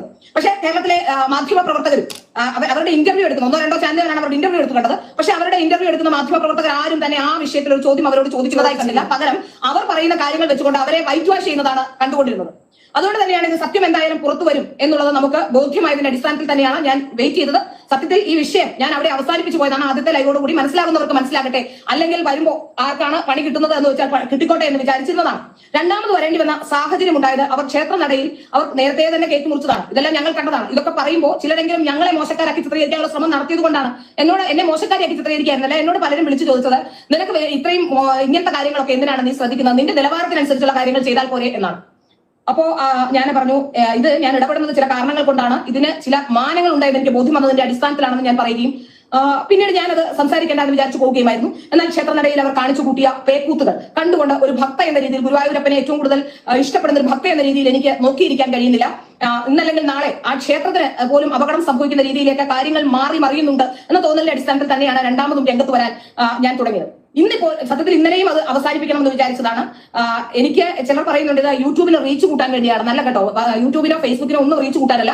കഴിഞ്ഞ കുറെ നാളുകളായി എന്റെ ഫേസ്ബുക്ക് മോണിറ്റൈസേഷന്റെ എല്ലാ പ്രോസസ്സും കഴിഞ്ഞ് കിടക്കുകയാണ്. പക്ഷെ ഞാൻ ഇതുവരെ എന്റെ ഫേസ്ബുക്കോ ഒന്നും മോണിറ്റൈസ് ചെയ്യാൻ പോയിട്ടില്ല. യൂട്യൂബ് എനിക്കൊരു വേറെ ഇതല്ലാത്തൊരു പ്ലാറ്റ്ഫോം, വാർത്ത ചെയ്യുന്ന ഒരു പ്ലാറ്റ്ഫോം ഉണ്ട്. ആ പ്ലാറ്റ്ഫോം മാത്രമാണ് എനിക്ക് മോണിറ്റൈസ് ചെയ്തിട്ടുള്ളത്. അതൊരു സ്ഥാപനമാണ്, ഒരു കമ്പനി ആക്ട് അനുസരിച്ച് രൂപീകരിക്കപ്പെട്ട കമ്പനിയും അതിന്റെ കീഴിലുള്ള സ്ഥാപനവുമാണ്. അല്ലാതെ ഞാൻ ഈ ഫേസ്ബുക്ക് വഴി ലാഭം ഉണ്ടാക്കാനോ അല്ലെങ്കിൽ ഏതെങ്കിലും തരത്തിലുള്ള മറ്റുള്ള ശ്രമങ്ങൾക്കോ അല്ല എന്റെ ഫേസ്ബുക്ക് ഉപയോഗിക്കുന്നത്. എനിക്ക് സമൂഹത്തിനോട് പറയാനുള്ള ചില കാര്യങ്ങൾ പറയാനുള്ള ഒരു പ്ലാറ്റ്ഫോം എന്ന രീതിയിൽ മാത്രമാണ്. അതുകൂടി ഒന്ന് മനസ്സിലാക്കണം. ചിലർ പറയുന്നതാണ് ഇവരൊക്കെ യൂട്യൂബ് റീച്ച് കൂട്ടാൻ വേണ്ടി വരുന്നതാണ്, ഫേസ്ബുക്ക് റീച്ച് കൂട്ടാൻ വേണ്ടി വരുന്നതാണ്. അല്ല, ഇനി ഇന്നലത്തെ ലൈവിൽ അവർ പറയുന്നത് ക്ഷേത്രത്തിൽ, അതായത് അവരാണ് ഇവിടുത്തെ ഹിന്ദുക്കൾക്ക് വിളക്ക് കത്തിക്കാനുള്ള അവസരം ഉണ്ടാക്കി കൊടുത്തത് എന്നാണ്. സത്യത്തിൽ കള്ളം പറയുന്നത് കൊണ്ട് ഈ സ്ത്രീ പറയുന്നതെല്ലാം പലപ്പോഴും മാറിപ്പോകുന്നുണ്ട്. കാരണം സ്മാർട്ട് മിക്സ് മീഡിയ എന്ന് പറയുന്ന ഒരു ചാനലിൽ ഇവരുടെ ഒരു ഇന്റർവ്യൂ വന്നപ്പോൾ ഇവർ അതിൽ പറയുന്നതാണ്, ഒരു ഉസ്താദ് ഇവരോട് ചോദിച്ചു, എന്തിനാണ് ഹിന്ദുക്കൾക്ക് വിളക്ക് വെക്കാനുള്ള അവസരം നിങ്ങളായി ഉണ്ടാക്കി കൊടുക്കുന്നത് എന്ന് ചോദിച്ചുവെന്ന് അന്ന് അവർ ആ ചാനലിൽ പറഞ്ഞിട്ടുള്ളതാണ്. ഞാൻ ഈ വിഷയം ഇട്ടതുകൊണ്ടും അവർ പറയുന്നത് പറഞ്ഞോട്ടെ, ആരെങ്കിലും അത് സംസാരിച്ചോട്ടെ എന്ന് വിചാരിച്ചിരുന്നത് കൊണ്ടും സാധാരണഗതിയിൽ ഇങ്ങനെ എന്തെങ്കിലും പറയാനുണ്ടെങ്കിൽ പറഞ്ഞിട്ട് പോകുമെന്നല്ലാതെ ഇങ്ങനെ പുറകെ നടന്ന ഒരാളെ ചേസ് ചെയ്ത് അവരുടെ പുറകെ നടക്കുന്ന ഒരു ശീലമോ വ്യക്തിപരമായ വിഷയങ്ങൾ ഉന്നയിക്കുന്ന ശീലമോ എനിക്ക് ഇല്ലാത്തത് കൊണ്ട് ഞാനത് വിട്ടു കളഞ്ഞതുമാണ്. അപ്പോൾ അവർ അതിൽ പറയുന്നത്, ഒരു ഉസ്താദ് അവരോട് ചോദിച്ചു എന്നാണ്, എന്തിനാണ് ഹിന്ദുക്കൾക്ക് വിളക്ക് വെക്കാനുള്ള അവസരം കൃഷ്ണനെ വരച്ചുകൊണ്ട് ഉണ്ടാക്കി കൊടുക്കുന്നത് എന്നാണ്. ഇവരുടെ കൃഷ്ണനെ വരെയുമായി ബന്ധപ്പെട്ടൊക്കെ നിരവധി പേർ പലതരത്തിലുള്ള കാര്യങ്ങളും പറഞ്ഞിട്ടുണ്ട്. അവർ വൃത്തി പോലുമില്ലാതെ സാധാരണഗതിയിൽ മനുഷ്യന് പാലിക്കേണ്ടതായ വൃത്തി ഒന്നും പാലിക്കാതെയാണ് ഈ ചിത്രം വരയ്ക്കുന്നതെന്നടക്കമുള്ള കാര്യങ്ങൾ അവരുമായി ഏറ്റവും അടുപ്പവും ബന്ധവുമുള്ള ഒരാൾ എന്നോട് പറഞ്ഞിട്ടുള്ളതായി എനിക്കറിയാം. അതുകൊണ്ട് തന്നെ പറഞ്ഞിട്ടുണ്ട്. അത് ഞാൻ ആളുടെ പേര് വെളിപ്പെടുത്താൻ എനിക്ക് തൽക്കാലം നിവൃത്തിയില്ലാത്തത് കൊണ്ട് ഞാൻ ആ പേര് പറയുന്നില്ല. ഇവർ പറയുന്നത് ഇവരുടെ ഈ ചിത്രം വരച്ചവരെല്ലാം രക്ഷപ്പെട്ടു എന്നാണ്. കഴിഞ്ഞ കുറെ കാലത്തിനിടയിൽ ഇവരുടെ ചിത്രം വരച്ചവരുടെ ഗണം നോക്കിയാൽ സത്യത്തിൽ ഇവരുടെ പണം വരച്ചവരൊക്കെ ഗതികളിലേക്ക് പോയ സാഹചര്യമാണല്ലോ എന്ന് പറയേണ്ടിയിരിക്കുന്നു. കാരണം ഇവരുടെ പണം വാങ്ങി വെച്ച ആൾക്കാരാണ്. ഒന്ന് ദിലീപ്, 2016 ഇവരിൽ നിന്നും പണം വാങ്ങി വെച്ച ദിലീപ് 2017 കേസിൽപ്പെട്ടു. അതിനുശേഷം നരേന്ദ്രമോദി നോക്കിയാണെങ്കിൽ നമുക്കറിയാം ഭൂരിപക്ഷം കിട്ടുമെന്ന് പ്രതീക്ഷിച്ചിരുന്നിടത്ത് ഭൂരിപക്ഷം നഷ്ടമായി. സുരേഷ് ഗോപിയുടെ അവസ്ഥയാണെങ്കിൽ ഇപ്പോൾ അദ്ദേഹത്തിന് കേന്ദ്രമന്ത്രിപദം പോലും വേണ്ട എന്ന അവസ്ഥയിലേക്ക് മാറിയിരിക്കുന്നു. ഇങ്ങനെ സത്യത്തിൽ ഇവർ വരയ്ക്കുന്ന പടത്തെ സംബന്ധിച്ച് പോലും ഇപ്പോൾ ആരോപണങ്ങൾ വരുന്നു. ഇന്നലെയും എന്റെ ലൈവിൽ ഞാൻ പറഞ്ഞതാണ്, നിങ്ങൾ ചിത്രം വരയ്ക്കുന്നതിന് ഞങ്ങൾ ആരും എതിരല്ല. നിങ്ങൾ ചിത്രം വരയ്ക്കുന്നുവെങ്കിൽ നിങ്ങൾ ചിത്രം വരച്ച എവിടെയെങ്കിലും ഒരു കട എടുത്ത് നിങ്ങൾ സെയിൽ ചെയ്തോളൂ, നിങ്ങളെ ആരും ബുദ്ധിമുട്ടിക്കുന്നില്ല എന്ന് ഞാൻ പറഞ്ഞതാണ്. പക്ഷേ നിങ്ങൾ വന്ന് ഇന്നലെയും ചെയ്യുന്നത് എന്താണ്? കഴിഞ്ഞ കാലങ്ങളിലെല്ലാം നിങ്ങൾ ചെയ്തുകൊണ്ടിരുന്നത് നിങ്ങൾ വീഡിയോ ഇട്ടുകൊണ്ട് നാട്ടിലുള്ളവരോട് മുസ്ലിം വിരോധം പറഞ്ഞുകൊണ്ടിരുന്നു. ഇന്നലെ നിങ്ങൾ ഹിന്ദുക്കളുടെ വികാരത്തെ മുതലെടുക്കാൻ വേണ്ടി ഹിന്ദുക്കളുടെ വിളക്ക് കത്തിക്കാൻ നിങ്ങൾ പടം ഉണ്ടാക്കിയതുകൊണ്ടാണ് ഇവിടുത്തെ ഹിന്ദുക്കളെല്ലാം വിളക്ക് കത്തിക്കുന്നത് എന്നാണ് പറയുന്നത്. ഏതായാലും ഇവർക്കും ഒരു 10 വർഷം മുമ്പ് ജനിച്ച ഒരാളാണ് ഞാൻ. എന്റെ വീട്ടിൽ ഞാൻ ജനിക്കുന്നതിന് മുമ്പ് തന്നെ വിളക്ക് കത്തിക്കുന്ന വീടാണ്. അതുകൊണ്ട് നിങ്ങളുടെ പടം വെച്ചിട്ടല്ല ഞങ്ങൾ ആരും വിളക്ക് കത്തിച്ചത് ഞങ്ങൾക്ക് ഓരോരുത്തർക്കും പറയാൻ കഴിയും. ഇവിടുത്തെ ഹിന്ദു വിളക്ക് കത്തിക്കാൻ തുടങ്ങിയത് നിങ്ങളുടെ പടം കണ്ടിട്ടാണെന്നുള്ള ആ ഒരു വാചകത്തിൽ തന്നെ നിങ്ങൾ എന്താണെന്ന് മനസ്സിലാക്കാൻ കഴിയും. അത് മാത്രമല്ല, ഇവര് കണ്ണന്റെ ചിത്രം വരയ്ക്കാൻ തുടങ്ങിയത് 2006 മുതലാണ് എന്നൊരിടത്ത് പറയുന്നു, മറ്റൊരിടത്ത് 2019 മുതലാണെന്ന് പറയുന്നു. എന്തായിരുന്നാലും രണ്ടും തെറ്റാണല്ലോ. ഇവരുടെ ചിത്രം വെച്ചിട്ടല്ലല്ലോ എല്ലാവരും കണ്ണനെ ആരാധിക്കുന്നത്, കണ്ണന് വിളക്ക് കൊളുത്തുന്നത്. അപ്പോൾ എവിടെ പറയണമെന്നറിയില്ല. ഒരു വിഭാഗം ആളുകൾ ഇവരുടെ ഫാൻസായിട്ട് ഇവരുടെ കൂടെയുണ്ട്. എന്തിനും ഏതിനും ഇവർക്ക് അനുകൂലമായി സംസാരിക്കാൻ, ഇവരെ ചെയ്യുന്നതെല്ലാം ശരിയാണ് എന്ന് അംഗീകരിക്കാനും അവരെ അനുകൂലിക്കാനും ഇവരെ പ്രോത്സാഹിപ്പിക്കാനും ഒരു കൂട്ടം ആളുകളുണ്ട്. അതുകൊണ്ടാണ് ഇവർ ഏത് കമന്റിനും അപ്പപ്പോ ഇവർ വന്ന് ലൈവിട്ട് മറുപടി പറയും. നിങ്ങൾ എനിക്ക് അനുമതി തരണം 2 ദിവസത്തെ. ഒരാൾ പറയാണ് നിങ്ങളല്ല ചിത്രം വരയ്ക്കുന്നത്, ഉടനെ ഇവർ വന്ന് ചിത്രം വരച്ച് കാണിച്ചു തരും. ചിത്രം വരച്ച് കാണിക്കുക എന്ന് പറഞ്ഞാൽ ഒരു പ്രഹസനം മാത്രം. ശരിക്കും കോമൺ ആയിട്ട് ചിത്രം വരയ്ക്കുന്നതല്ലാതെ പോട്ടെ, ഇതെന്തായിരുന്നാലും അവരുടെ സൗകര്യം. ഇവരുടെ കാപഠ്യത്തെയും കളവുകളെയുമാണ് നമുക്കിവിടെ എടുത്തു പറയേണ്ടത്. ഓക്കെ, അവരുടെ ഒരു കരച്ചിൽ വരുമ്പോൾ തന്നെ അവര് വന്ന് ആ ലൈവ് എടുക്കാൻ തുടങ്ങുമ്പോൾ തന്നെ അവരുടെ കണ്ണ് നിറഞ്ഞിരിക്കുകയാണ്. അത് കാണുമ്പോൾ തന്നെ നമുക്ക് മനസ്സിലാക്കാൻ പറ്റും ഗ്ലിസറിന്റെ ടൈമിങ് മാറിപ്പോയതാണ് എന്ന് തോന്നുന്നു. ഏതായാലും കേരളത്തിലെ ഹിന്ദുവിനെയും മുസ്ലിമിനെയും ഒക്കെ വേർതിരിച്ച് കാണാനും ഇത്തരത്തിലുള്ള ആൾക്കാരെ തമ്മിൽ അടുപ്പിക്കാനുമുള്ള ശ്രമമാണ് നിങ്ങൾ നടത്തിയതെന്ന കാര്യത്തിൽ യാതൊരു സംശയമില്ല. അതിന് നിങ്ങൾക്ക് ആരുടെയെങ്കിലും സഹായം കിട്ടിയിരുന്നോ എന്നതടക്കമുള്ള വിഷയങ്ങളാണ് ഇനി അന്വേഷിക്കേണ്ടത്. അതിനുള്ള അന്വേഷണത്തിനുള്ള ശ്രമങ്ങളെല്ലാം ഞങ്ങൾ എല്ലാ കോണുകളിൽ നിന്നും നടത്തുന്നുണ്ട്. പിന്നെ നിങ്ങൾ ഇന്ന് പറയുന്നത് കേട്ടു, നിങ്ങൾ എല്ലാവരോടും ക്ഷമ ചോദിക്കുക. നിങ്ങൾക്ക് നിവൃത്തിയില്ലാതെ വന്നപ്പോൾ പുതിയ അടവുമായി നിങ്ങൾ വന്നു. നിങ്ങൾ എല്ലാവരോടും ക്ഷമ ചോദിക്കുകയും ആ ക്ഷമ ചോദിച്ച ശേഷം നിങ്ങൾ പറയുന്നത് നിങ്ങൾക്ക് 2 ദിവസം, അതായത് അവിടെ ഏറ്റവും കൂടുതൽ ആളുകൾ കൂടുന്ന 2 ദിവസം, അതാണ് അവിടുത്തെ അഷ്ടമി രോഹിണി ദിവസവും വിഷു ദിവസവും നിങ്ങൾക്ക് അവിടെ പടം കൊണ്ടുവന്ന് വെക്കണമെന്ന്. അവിടെ അഹിന്ദുക്കൾക്ക് അവിടെ ക്ഷേത്രത്തിൽ പ്രവേശനമില്ല. ക്ഷേത്രത്തിന്റെ പ്ലേസസ് ഓഫ് വർഷിപ്പ് ആക്ട് അനുസരിച്ച് ക്ഷേത്രത്തിന്റെ മുഴുവൻ സ്ഥലങ്ങളും, ആ ക്ഷേത്രത്തിന് ചുറ്റുമുള്ള സ്ഥലങ്ങളെല്ലാം അവിടുത്തെ ക്ഷേത്രത്തിന്റെ അവിടെ കയറാൻ പാടില്ലാത്തതാണ്. അതുകൊണ്ട് തന്നെയാണ് നിങ്ങളോട് പറയുന്നത് നിങ്ങൾ അവിടെ ക്ഷേത്രത്തിലേക്ക് വരണം എന്ന് ശ്രദ്ധിക്കുന്നത് എന്തുകൊണ്ടാണെന്ന് എനിക്ക് മനസ്സിലാകുന്നില്ല. കാരണം ഏറ്റവും കൂടുതൽ ആളുകൾ കൂടുന്ന ദിവസം അവിടെ വന്ന് നിങ്ങൾ പണം സമർപ്പിക്കുക എന്ന് പറഞ്ഞാൽ അത് നിങ്ങൾക്ക് ഗുണമുണ്ടാകുന്ന കാര്യം തന്നെയാണ്. നിങ്ങൾ പിന്നെ ഇടയ്ക്ക് ചോദിക്കുന്നത് കേട്ടു, റീൽസ് എടുക്കാൻ വേണ്ടി ഞാൻ 130 കിലോമീറ്റർ അകലെ പോകണമെന്ന്. നിങ്ങളുടെ വീട്ടിൽ കിടന്ന പേക്കൂത്ത് കാണിച്ചാൽ കാണുന്നതിന്റെ 10 ഇരട്ടി ആൾക്കാർ തട്ടമിട്ട് നിങ്ങൾ ഗുരുവായൂരപ്പന്റെ നടയിൽ കിടന്ന് ഇങ്ങനെ അങ്ങോട്ടും ഇങ്ങോട്ടും നടന്നാൽ കാണും, ഒരു സംശയമില്ല. അതുകൊണ്ട് തന്നെയാണ് നിങ്ങൾ 130 കിലോമീറ്റർ അപ്പുറത്ത് പോകുന്നത്. നിങ്ങളെ ആൾക്കാർ എങ്ങനെയാണ് ശ്രദ്ധിച്ചു തുടങ്ങിയത്? നിങ്ങൾ ഗുരുവായൂരിലേക്ക് വന്നു തുടങ്ങിയപ്പോൾ മുതലാണ് നിങ്ങൾക്ക് കൂടുതൽ കച്ചവടം കിട്ടി തുടങ്ങിയത്. നിങ്ങളുടെ കച്ചവടം കിട്ടുന്നതിന് ഞങ്ങൾക്ക് ഒരു പ്രശ്നവുമില്ല. പക്ഷേ നിങ്ങൾ ഈ കാണിക്കുന്ന ഉഡായിപ്പുകൾ ഇനി ഹിന്ദു സമൂഹത്തെ നിങ്ങൾക്ക് പറ്റിക്കാൻ കഴിയില്ല. നിങ്ങളെ കുറിച്ച് ഞങ്ങൾ ഉന്നയിച്ച ആരോപണങ്ങൾക്കൊന്നും നിങ്ങൾ മറുപടി പറയുന്നില്ല. ഞാൻ ചെയ്ത ഏറ്റവും വലിയ തെറ്റ് ചിത്രം വരയ്ക്കുന്നതാണെന്നാണ്. അല്ല, നിങ്ങൾ ചെയ്ത ഒരേ ഒരു ശരി ആ ചിത്രം വരച്ചു എന്നുള്ളത് മാത്രമാണ്. ഒരു പക്ഷേ അത് ഉറപ്പിക്കാൻ കഴിയില്ല. കാരണം നിങ്ങൾ വൃത്തിയും വെടിപ്പും ഇല്ലാതെയാണ് ചിത്രം വരയ്ക്കുന്നത് നടക്കുമ്പോൾ. അത് പൂജാമുറിയിൽ വെച്ച് പൂജിക്കേണ്ട ചിത്രമാണ്. ആ ചിത്രം വളരെ വൃത്തികെട്ട രീതിയിലാണ് നിങ്ങൾ വരയ്ക്കുന്നതെന്നും നിങ്ങളുടെ ചില വൈകൃതങ്ങളും ഒക്കെ ചില ആൾക്കാർ, നിങ്ങളുമായി ബന്ധപ്പെട്ട ചില ആൾക്കാർ എന്നോട് പറഞ്ഞിട്ടുണ്ട്. അത് ഇപ്പോൾ എനിക്ക് പറയാൻ നിവൃത്തിയില്ലാത്തതുകൊണ്ട് ഞാൻ പറയുന്നില്ല എന്ന് മാത്രം. അത്തരത്തിൽ ഇങ്ങനെ ജനങ്ങളെ പറ്റിക്കാൻ വേണ്ടി ഇറങ്ങി നടക്കുന്ന നിങ്ങളുടെ കൂടെ കൊണ്ട് നടക്കുന്ന നിങ്ങൾ സഹോദരനും ആരുമായിക്കോട്ടെ, ആ കൂടെ കൊണ്ട് നടക്കുന്ന ആളെയും കൂട്ടിക്കൊണ്ട് നിങ്ങൾ ഗുരുവായൂർ ക്ഷേത്രനടയിൽ വന്നതെന്തിനാണ്? അവിടെ വെച്ച് വഴക്കുണ്ടാക്കിയതെന്തിനാണ്? ആ ചോദ്യത്തിന് ഉത്തരമാണ് നിങ്ങൾ പറയേണ്ടത്. അടുത്ത, നിങ്ങൾ ഗുരുവായൂർ ക്ഷേത്രനടയിൽ കേക്ക് മുറിച്ചതെന്തിനാണ്? അതിന് ഉത്തരം പറയും. ഇത്രയും കാലം നിങ്ങൾ കേസ് കൊടുത്ത ശേഷം മൊഴി മാറ്റിയതെന്തിനാണ്? അതിൽ യുവമോർച്ച പ്രവർത്തകരെ അടക്കം നിങ്ങൾ കേസിൽ പെടുത്തിയിട്ടില്ലേ? നിങ്ങൾ എങ്ങനെയാണ്, നിങ്ങൾ തന്ത്രിയുടെ മുറിയിൽ കയറുമ്പോൾ നിങ്ങൾ വീഡിയോ ദൃശ്യങ്ങൾ പകർത്തിയിട്ടുണ്ട്. ഗുരുവായൂരെ തന്ത്രിയുടെ മുറിയിലേക്ക് അവിടെ ചെന്നുകൊണ്ട് ദൃശ്യങ്ങൾ പകർത്തിയിട്ടുണ്ട്. അദ്ദേഹത്തോട് നിങ്ങൾ സംസാരിക്കുമ്പോൾ മുറിയുടെ വാതുക്കൽ നിന്ന് സൈഡിൽ നിന്ന് എടുത്ത വീഡിയോ ആണ്. നമുക്ക് ആ വീഡിയോ കണ്ടാൽ മനസ്സിലാക്കാൻ പറ്റും. അദ്ദേഹത്തിന്റെ അനുമതിയില്ലാതെ ആരാണ് നിങ്ങൾക്ക് വീഡിയോ ദൃശ്യങ്ങൾ പകർത്തി തന്നത്? എന്തിനാണ് നിങ്ങൾ അത്തരത്തിലുള്ള വീഡിയോ ദൃശ്യങ്ങൾ പകർത്തിയത്? ഇതിന്റെ ഉത്തരമാണ് നിങ്ങൾ പറയേണ്ടത്. അല്ലാതെ നിങ്ങൾ വന്നിരുന്ന് കരഞ്ഞു കാണിക്കുകയോ, എനിക്കറിയാം, കാരണം ഭാരതത്തിലെ ഹിന്ദു ഇങ്ങനെയാണ്. ആരെങ്കിലും വന്ന് കരഞ്ഞു കാണിച്ചാൽ വിശ്വസിക്കുന്നവരാണ് ഭാരതത്തിലെ ഹിന്ദുക്കൾ. അത് നിങ്ങൾക്ക് മനസ്സിലായതുകൊണ്ടാണ് ആ വൈകാരികതയെ മുതലെടുക്കാനുള്ള ശ്രമമാണ് നിങ്ങൾ നടത്തുന്നത്. പക്ഷേ ഇനി അതിന് കഴിയില്ല എന്നുള്ളതാണ്. കാരണം ലോജിക്കലി ചിന്തിക്കുന്ന ചിലരെങ്കിലും ഈ നാട്ടിലുണ്ട് എന്നുള്ളത് നിങ്ങൾ ബോധ്യത്തോടുകൂടി മനസ്സിലാക്കണം. നിങ്ങളെക്കുറിച്ച് വരുന്ന ആരോപണം അത് വ്യക്തിപരമെന്ന് ചിലരെങ്കിലും പറഞ്ഞു തള്ളും. നിങ്ങളുടെ ആ അത്തരത്തിലുള്ള ആരോപണം വ്യക്തിപരമല്ല, നിങ്ങളുടെ ക്രിമിനൽ പ്രവർത്തനങ്ങളാണ് ഞങ്ങൾ ചൂണ്ടിക്കാട്ടിയത്. നിങ്ങൾക്ക് ആര് വേണമെങ്കിലും എന്തു പറയുന്ന ആളാണ്. നിങ്ങൾ നാളെ 10 നേതാക്കന്മാർക്കെതിരെയോ ഗുരുവായൂർ തന്ത്രിക്കെതിരെയോ ഒക്കെ ഇത്തരത്തിലുള്ള ആരോപണം ഉന്നയിക്കില്ല എന്ന് ഏതെങ്കിലും തരത്തിൽ ഒരു ബോധ്യവും ഞങ്ങൾക്കില്ല. അതുകൊണ്ട് തന്നെയാണ് ഞങ്ങൾ ഈ വിഷയങ്ങൾ തുറന്നു കാണിക്കാൻ ശ്രമിച്ചത്. കേസൊക്കെ കൊടുത്തിട്ടുണ്ട്, കേസ് കൊടുക്കണം പിള്ളേച്ചാണ്, കേസൊക്കെ കൊടുത്തിട്ടുണ്ട്. വായിക്കാൻ കണ്ണാടി ഇല്ലാത്തതുകൊണ്ട് നിസാർ മുഹമ്മദ് കേസ് കൊടുത്തിട്ടുണ്ട്, കേസൊക്കെ കൊടുക്കുന്നുണ്ട്, കോടതിയിലേക്ക് പോകുന്നുണ്ട്. ഞാനൊരു കാര്യത്തിൽ ഇടപെടുന്നുണ്ടെങ്കിൽ ആ കാര്യത്തിൽ കൃത്യമായ തെളിവോടുകൂടി തന്നെയാണ് ഞാൻ നിങ്ങളോട് പൊതുസമൂഹത്തോട് എന്റെ ഉത്തരവാദിത്വവും കൃത്യമായ തെളിവോടുകൂടി തന്നെയാണ് ഞാൻ ഈ വിഷയങ്ങൾ പറയുന്നത്. അതുകൊണ്ട് തന്നെയാണ് എനിക്ക് ആ വിഷയത്തിൽ ഉറപ്പുമുള്ളത്. ഏതായാലും നിങ്ങളുടെ കണ്ണുനീരിലൊന്നും അലിഞ്ഞു പോകില്ല. ഗുരുവായൂരിലെ ക്ഷേത്രം അഹിന്ദുക്കൾക്ക് പ്രവേശനമില്ലാത്ത ക്ഷേത്രമാണ്. ഏത് ക്ഷേത്രത്തിലും ശബരിമല പോലെ തന്നെ ഏറ്റവും പ്രധാനപ്പെട്ട ഒരു ക്ഷേത്രം. ആ ക്ഷേത്രത്തിലെ ക്ഷേത്രാചാരങ്ങൾ പാലിക്കണം. ഇനി ഇതെല്ലാം കഴിഞ്ഞു. ഇന്ന് നിങ്ങൾ പുറത്തുവിട്ട വീഡിയോ എന്താണ്?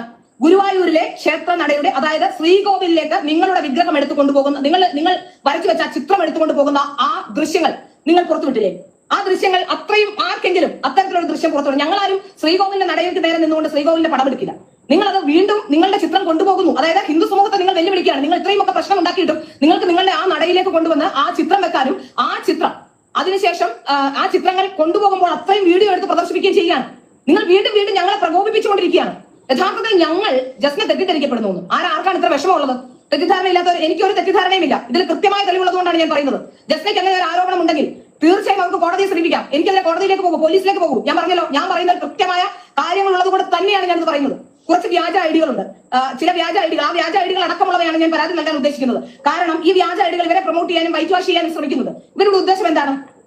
കേരളത്തിലെ ഹിന്ദു സമൂഹത്തിന്റെ ഏറ്റവും പ്രധാനപ്പെട്ട ക്ഷേത്രങ്ങളിലൊന്നായ ഗുരുവായൂരിലെ ക്ഷേത്രം, ആ ക്ഷേത്രത്തെ തകർക്കാനല്ല ഇവരുടെ ശ്രമം എന്ന് എങ്ങനെ അറിയാൻ കഴിയും?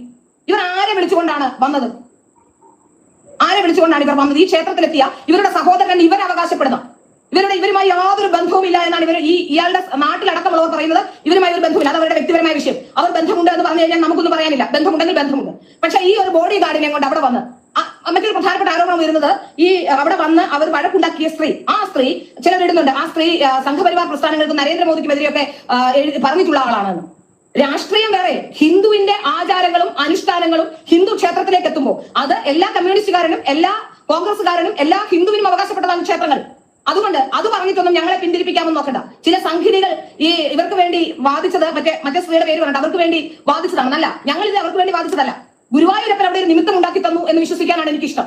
നിങ്ങളെ കൊണ്ട് ഇത് ചെയ്യിപ്പിച്ചതും നിങ്ങളുടെ കള്ളത്തരം പുറത്തു വരുത്താൻ ഗുരുവായൂരപ്പൻ ചെയ്ത പണിയാണെന്ന് വിശ്വസിക്കുന്ന ആളാണ് ഞാനൊരു നല്ല വിശ്വാസിയാണ്. അതുകൊണ്ട് തന്നെയാണ് ചിലരൊക്കെ വന്ന് എന്നോട് ചോദിക്കും, നിങ്ങൾ ഗുരുവായൂർ നടയിൽ എത്തിയിട്ടുണ്ടോ, പിന്നെ അതുപോലെ തന്നെ രാമായണം അറിയാമോ, മഹാഭാരതം അറിയാമോ എന്നൊക്കെ. 2-3 നെഗറ്റീവ് വളരെ കുറച്ച് എല്ലാ പ്ലാറ്റ്ഫോമിലും കൂടി നോക്കിയാൽ ഒരു 10 നെഗറ്റീവ് കമന്റുകളാണ് എനിക്ക് വന്നത്. അത് ഒന്നാണ്. അത് മറ്റൊന്ന്, ഞാൻ കഴിഞ്ഞ ദിവസം പുരുഷന്മാരെല്ലാം മണുകൂടാൻ ഞാൻ പുരുഷന്മാരെല്ലാം എന്ന് പറഞ്ഞില്ല, 90% പറഞ്ഞുള്ളൂ, അത് 10% വരാണ്. അപ്പോൾ ചിലർ എന്നോട് ചോദിച്ചാൽ എന്റെ അച്ഛനതാണെന്നല്ല, നട്ടലുള്ള അച്ഛന്റെ മകളായി ജനിച്ചത് കൊണ്ടാണ് തുറന്നു പറയാനും തല ഉയർത്തിപ്പിടിച്ച് നിൽക്കാനുമുള്ള ആർജവം എനിക്ക് കിട്ടിയത്. അതിൽ നിന്ന് തന്നെ, എന്റെ ആർജവത്തിൽ നിന്ന് തന്നെ നിങ്ങൾക്ക് മനസ്സിലാക്കാൻ സാധിക്കും എന്നെ എങ്ങനെയാണ് എന്റെ അച്ഛൻ വളർത്തിയത്. അതുകൊണ്ട് അത്തരത്തിലൊന്നും പറഞ്ഞിട്ട് എന്നെ പിന്തിരിപ്പിക്കാമെന്ന് നിങ്ങൾ വിചാരിക്കേണ്ട. ഈ വിഷയത്തിൽ എവിടെ വരെ പോകാൻ കഴിയുമോ അവിടെ വരെ പോകും. ഇത്തരത്തിലുള്ള ഫ്രോഡിനെ സമൂഹത്തിന്റെ മുന്നിൽ തുറന്നു കാട്ടാനുള്ള എല്ലാ ശ്രമങ്ങൾക്കും അവിടെ മറ്റൊരു തരത്തിലുള്ള ജാതിയോ മതമോ വ്യത്യാസമോ ഒന്നുമില്ലാതെ അത്തരത്തിലുള്ള ഒരു ഫ്രോഡിനെ തുറന്നു കാട്ടുക തന്നെ ചെയ്യും. ഏതായാലും ഹിന്ദുക്കളുടെ വൈകാരികതയെ മുതലെടുത്തുകൊണ്ട് കഴിഞ്ഞ കുറെ നാളുകളായി നിങ്ങൾ പലതരത്തിലുള്ള ഇത്തരത്തിലുള്ള കാര്യങ്ങൾ ചെയ്തുകൊണ്ടിരിക്കുകയാണ്. അതുകൊണ്ട് തന്നെയാണ് പറയുന്നത്, ഇനി ഇത്തരത്തിൽ മുന്നോട്ട് പോകാൻ കഴിയില്ല. നിങ്ങൾ കാണിച്ചു കൂട്ടിയ അല്ലെ പറഞ്ഞു വെച്ചിട്ടുള്ള കാര്യങ്ങൾ, ആ കാര്യങ്ങൾക്ക് ഒരു തരത്തിലും ഒരു ന്യായീകരണവുമില്ല. നിങ്ങൾക്ക് ഗുരുവായൂരിലേക്ക് അല്ലാതെ ഏത് ക്ഷേത്രത്തിലും പോകാമല്ലോ. നിങ്ങൾ ഉളനാട് ഉണ്ണിക്കണ്ണനെ കാണാൻ ഒരു ചാനലിൽ നിന്ന് ഞാൻ വാർത്ത കണ്ടു. ആദ്യമായാണ് ഉളനാട് ഉണ്ണിക്കണ്ണനെ, ആദ്യമായാണ് വരച്ച കണ്ണനെ നേരിൽ കാണുന്നതെന്ന്. നിങ്ങൾ വരച്ച കണ്ണനെ നേരിൽ കാണാൻ എക്സൈറ്റഡ് ആയി പോയ സ്ത്രീ 20,000 രൂപ വാങ്ങിച്ചിട്ടാണ് വരച്ച കണ്ണനെ കാണാൻ പോയത്. എവിടെയാണ് നിങ്ങളുടെ കൃഷ്ണഭക്തി? പിന്നെ നിങ്ങൾ പറയുന്നു ബിസിനസ് താല്പര്യമാണെന്ന് പറഞ്ഞു. കണ്ണനാണ് എന്റെ അന്നം എന്ന് പറയുന്നു. അതുകൊണ്ട് തന്നെ ഞാൻ അങ്ങ് പറഞ്ഞു പോയതാണ് കണ്ണനാണ് അന്നമെന്ന്. ആയിക്കോട്ടെ, നിങ്ങൾ വരച്ചോളൂ. നിങ്ങൾ ഗുരുവായൂർ അമ്പലനട നിങ്ങളുടെ കച്ചവടത്തിന് വേദിയാക്കാൻ പറ്റില്ല. ഗുരുവായൂർ അമ്പലനടയിൽ വന്ന് നിങ്ങൾക്ക് കണ്ട ആൾക്കാരെയും കൂട്ടിക്കൊണ്ട് വന്ന് കെട്ടിപ്പിടിച്ച് അവിടെ നിന്ന് റീൽസ് എടുക്കാനും അവിടെ കടന്ന് ബഹളം ഉണ്ടാക്കാനും കഴിയില്ല. അത് ഞങ്ങൾ എന്ത് വില കൊടുത്തും ചെറുക്കും. ഇനി ഞാൻ മറ്റൊരു കാര്യം കൂടി പറയാം. എന്ത് വില കൊടുത്തും ചെറുക്കുമെന്ന് പറയുന്നത് ഭീഷണിയൊന്നുമല്ല. നാളെ ഇനി വേറെ തരത്തിൽ നിങ്ങൾ ചിന്തിക്കരുത്. ഞാൻ നിയമപരമല്ലാത്ത ഒരു കാര്യത്തിനുമില്ല, നിയമപരമായ കാര്യത്തിനും മാത്രമേ ഞാൻ ഉണ്ടാവുകയുള്ളൂ. അതുകൊണ്ട് തന്നെ നിയമത്തിന്റെ എല്ലാ വഴികളും ഞാൻ പറഞ്ഞല്ലോ, കേന്ദ്ര ഏജൻസികൾക്കടക്കം ഞാൻ പരാതി നൽകി കഴിഞ്ഞു. കേരളത്തിലെ DGPക്ക് പരാതി നൽകിയിട്ടുണ്ട്. അത് കഴിഞ്ഞ് 25-ാം തീയതി 23, 24 തീയതികളിൽ ഞാൻ നൽകിയിട്ടുണ്ട്. അത് തൃശൂർ പോലീസ് കമ്മീഷണർക്ക് കൈമാറിയിട്ടുണ്ട് എന്ന് എനിക്ക് DGP ഓഫീസിലുള്ള മെയിൽ വന്നിട്ടുണ്ട്. ഏതായാലും ഇതുമായി ബന്ധപ്പെട്ട് ഇനി കോടതിയിലേക്ക് പോകാനുള്ള ഒരുക്കത്തിലാണ്. നിയമപരമായ എല്ലാ സാധ്യതകളും ഉപയോഗിച്ചുകൊണ്ട് നിങ്ങൾ ആരാണ്, നിങ്ങളുടെ പിറകിൽ ആരാണ്, നിങ്ങളുടെ ഉദ്ദേശം എന്താണ്, ഇതടക്കമുള്ള വിഷയങ്ങൾ പുറത്തേക്ക് കൊണ്ടുവരും. അത് യാതൊരു സംശയമില്ല. നിങ്ങൾ ഇപ്പോൾ കളിക്കുന്ന കളി, നിങ്ങൾ വളരെ ഒരു മനുഷ്യരുടെ മുമ്പിൽ ഒരു പാവം കളിച്ചുകൊണ്ട് നിങ്ങൾക്ക് ഒന്നും അറിയില്ല, വിവരമില്ല, വിദ്യാഭ്യാസമില്ല എന്നൊക്കെ പറഞ്ഞു. നിങ്ങൾക്ക് കൃഷ്ണനെ പറ്റി അറിയില്ല അല്ലേ? 6ാം ക്ലാസ്സിലും 7ാം ക്ലാസ്സിലും പഠിക്കുന്ന കൃഷ്ണഗാഥ നിങ്ങൾ 9ാം ക്ലാസ് വരെ പഠിച്ചതല്ലേ? അപ്പൊ സ്കൂളിൽ എന്താ നിങ്ങൾ പഠിച്ചത്? 6ാം ക്ലാസ് 7ാം ക്ലാസ് വരെ പഠിക്കുന്ന ഒരു സ്ത്രീ പോലും ചെറുശ്ശേരിയുടെ കൃഷ്ണഗാഥ പഠിക്കില്ലേ? അത് ആരാണെന്ന് പഠിക്കും. എനിക്ക് കൃഷ്ണനെ പറ്റി അറിയില്ലായിരുന്നു. അത്ര വീട്ടിലെല്ലാവരും കണ്ണാന്ന് വിളിച്ചപ്പോൾ പോലും അറിയില്ലായിരുന്നു. ഇനി നിങ്ങളുടെ ഈ കൊഞ്ചനും കുഴയലും അഭിനയം കൊണ്ടൊന്നും നാട്ടുകാരെ പറ്റിക്കാൻ കഴിയില്ല. അത്തരത്തിൽ പറ്റിക്കപ്പെടാൻ ആരെങ്കിലും ഉണ്ടെങ്കിൽ അവർ പറ്റിക്കപ്പെട്ടോട്ടെ. ഏതായാലും പൊതുസമൂഹത്തിലെ കൂടുതൽ ആൾക്കാർക്കും നിങ്ങൾ ആരാണ് എന്ന് മനസ്സിലാക്കി കഴിഞ്ഞു. അതുകൊണ്ട് തന്നെയാണ് ചോദ്യം ചോദിക്കാതെ എതിർപ്പുണ്ടെങ്കിൽ അത് പറഞ്ഞാൽ പോലും. അല്ലല്ല, ചോദ്യം ചോദിക്കണം. കാരണം അവർ പറയുന്നത് ഉത്തരമല്ലല്ലോ. അവർ വേറെ കാര്യങ്ങളിലേക്കല്ലേ പോകുന്നത്. അവരെ കുറിച്ച് വരുന്ന ഓരോ ആരോപണത്തിനും ഒരു ഉത്തരം പറഞ്ഞിട്ടില്ല. അവരാകെ പറഞ്ഞത് ഞാൻ ഹണി ട്രാപ്പുകാരിയല്ല, എനിക്കെതിരെ കേസുണ്ടോന്നാണ്. ഏത് കേസിലാണ് ഹണി ട്രാപ്പുകാർക്കെതിരെ കേസുള്ളത്? അതൊന്ന് പറഞ്ഞു തന്നെ. ആരെങ്കിലും ഒരാൾ വളരെ ബുദ്ധിമുട്ടി എങ്ങനെ ഏതെങ്കിലും ഘട്ടത്തിൽ കേസ് വന്നെങ്കിൽ മാത്രമേ കേസ് ഉണ്ടാവുകയുള്ളൂ. കാരണം ഇത്തരത്തിൽ പെട്ടുപോകുന്നവർ അങ്ങനെ അങ്ങ് ഓടി രക്ഷപ്പെടുകയാണ് ചെയ്യുന്നത്. നിങ്ങൾ എങ്ങനെയാണ് പറയുക ഇവർ അത്തരത്തിലല്ല എന്ന്? ഗുരുവായൂര് തന്ത്രിയുടെ റൂമിലേക്ക് വരെ എത്താനുള്ള സാഹചര്യം ഉണ്ടായി. നേരത്തെ നമ്മൾ കണ്ടതാണ് ശോഭാ ജോൺ ശബരിമല തന്ത്രിയെ കുരുക്കിയത് എങ്ങനെയാണെന്ന്. പിന്നെ എങ്ങനെയാണ് നിങ്ങൾക്ക് ഇങ്ങനെ വിശ്വസിക്കാൻ കഴിയുക? ഇവരെ വൈറ്റ് വാഷ് ചെയ്യാൻ നടക്കുന്നവർ എന്താണ് ഉദ്ദേശിക്കുന്നത്? ഒരു കാരണവശാലും ഈ സ്ത്രീയെ ഗുരുവായൂർ അമ്പലത്തടയിൽ ഇനി ഇത്തരത്തിലുള്ള പ്രവർത്തനവുമായി വരാൻ സമ്മതിക്കില്ല.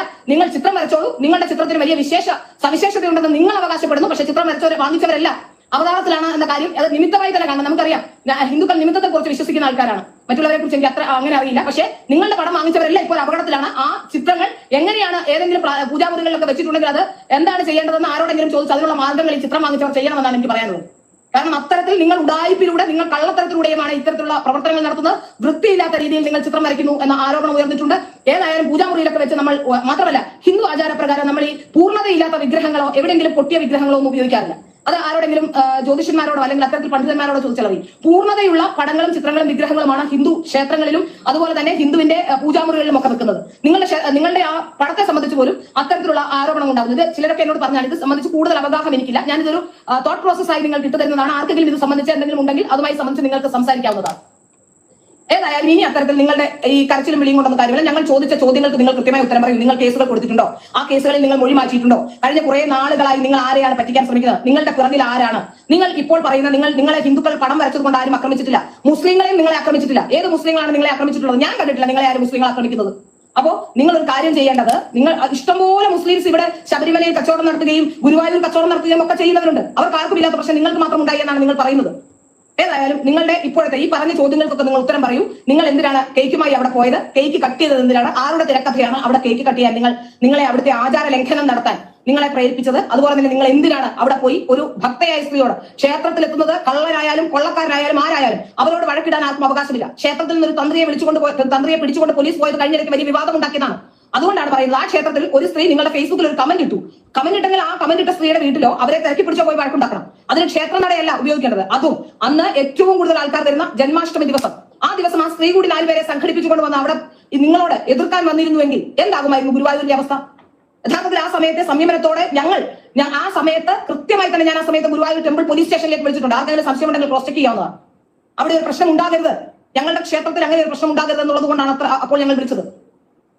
അതുകൊണ്ട് അത് ഞാൻ വെറൈറ്റി മീഡിയ എന്ന് പറയുന്ന ചാനലിൽ കൂടി കണ്ടതാണ്. ഈ ചാനലുകാരെയും കൂട്ടിയിട്ടാണ് പോയത്. ഇവർ എങ്ങോട്ടൊക്കെ തിരിയുന്നു അങ്ങോട്ടൊക്കെ ഈ വീഡിയോ ക്യാമറ ഇങ്ങനെ പൊക്കോണ്ടിരിക്കുകയാണ്. ഇവർ ചെയ്യുന്നത് എന്താണ്? നിലത്തിരിക്കുന്ന വീഡിയോ എടുക്കുന്നത് ഒരു 10-15 റീൽസ് പോലെ കട്ട് ചെയ്ത് ചെറിയ ഇതായിട്ട് ഇട്ടുകൊണ്ടിരിക്കുകയാണ്. അതുകൊണ്ട് തന്നെ നമുക്ക് മനസ്സിലാക്കാൻ സാധിക്കുന്നത് അവർ പണം കൊടുത്തിട്ടുണ്ടാവും. ഇത്തരത്തിലുള്ള ചാനലുകളൊക്കെ പണം വാങ്ങിച്ചിട്ടാണ് പ്രവർത്തിക്കുന്നത്. അവർക്ക് ഈ ധാർമ്മികതയോ അല്ലെങ്കിൽ മറ്റൊന്നും ഒരു പ്രശ്നവുമല്ല.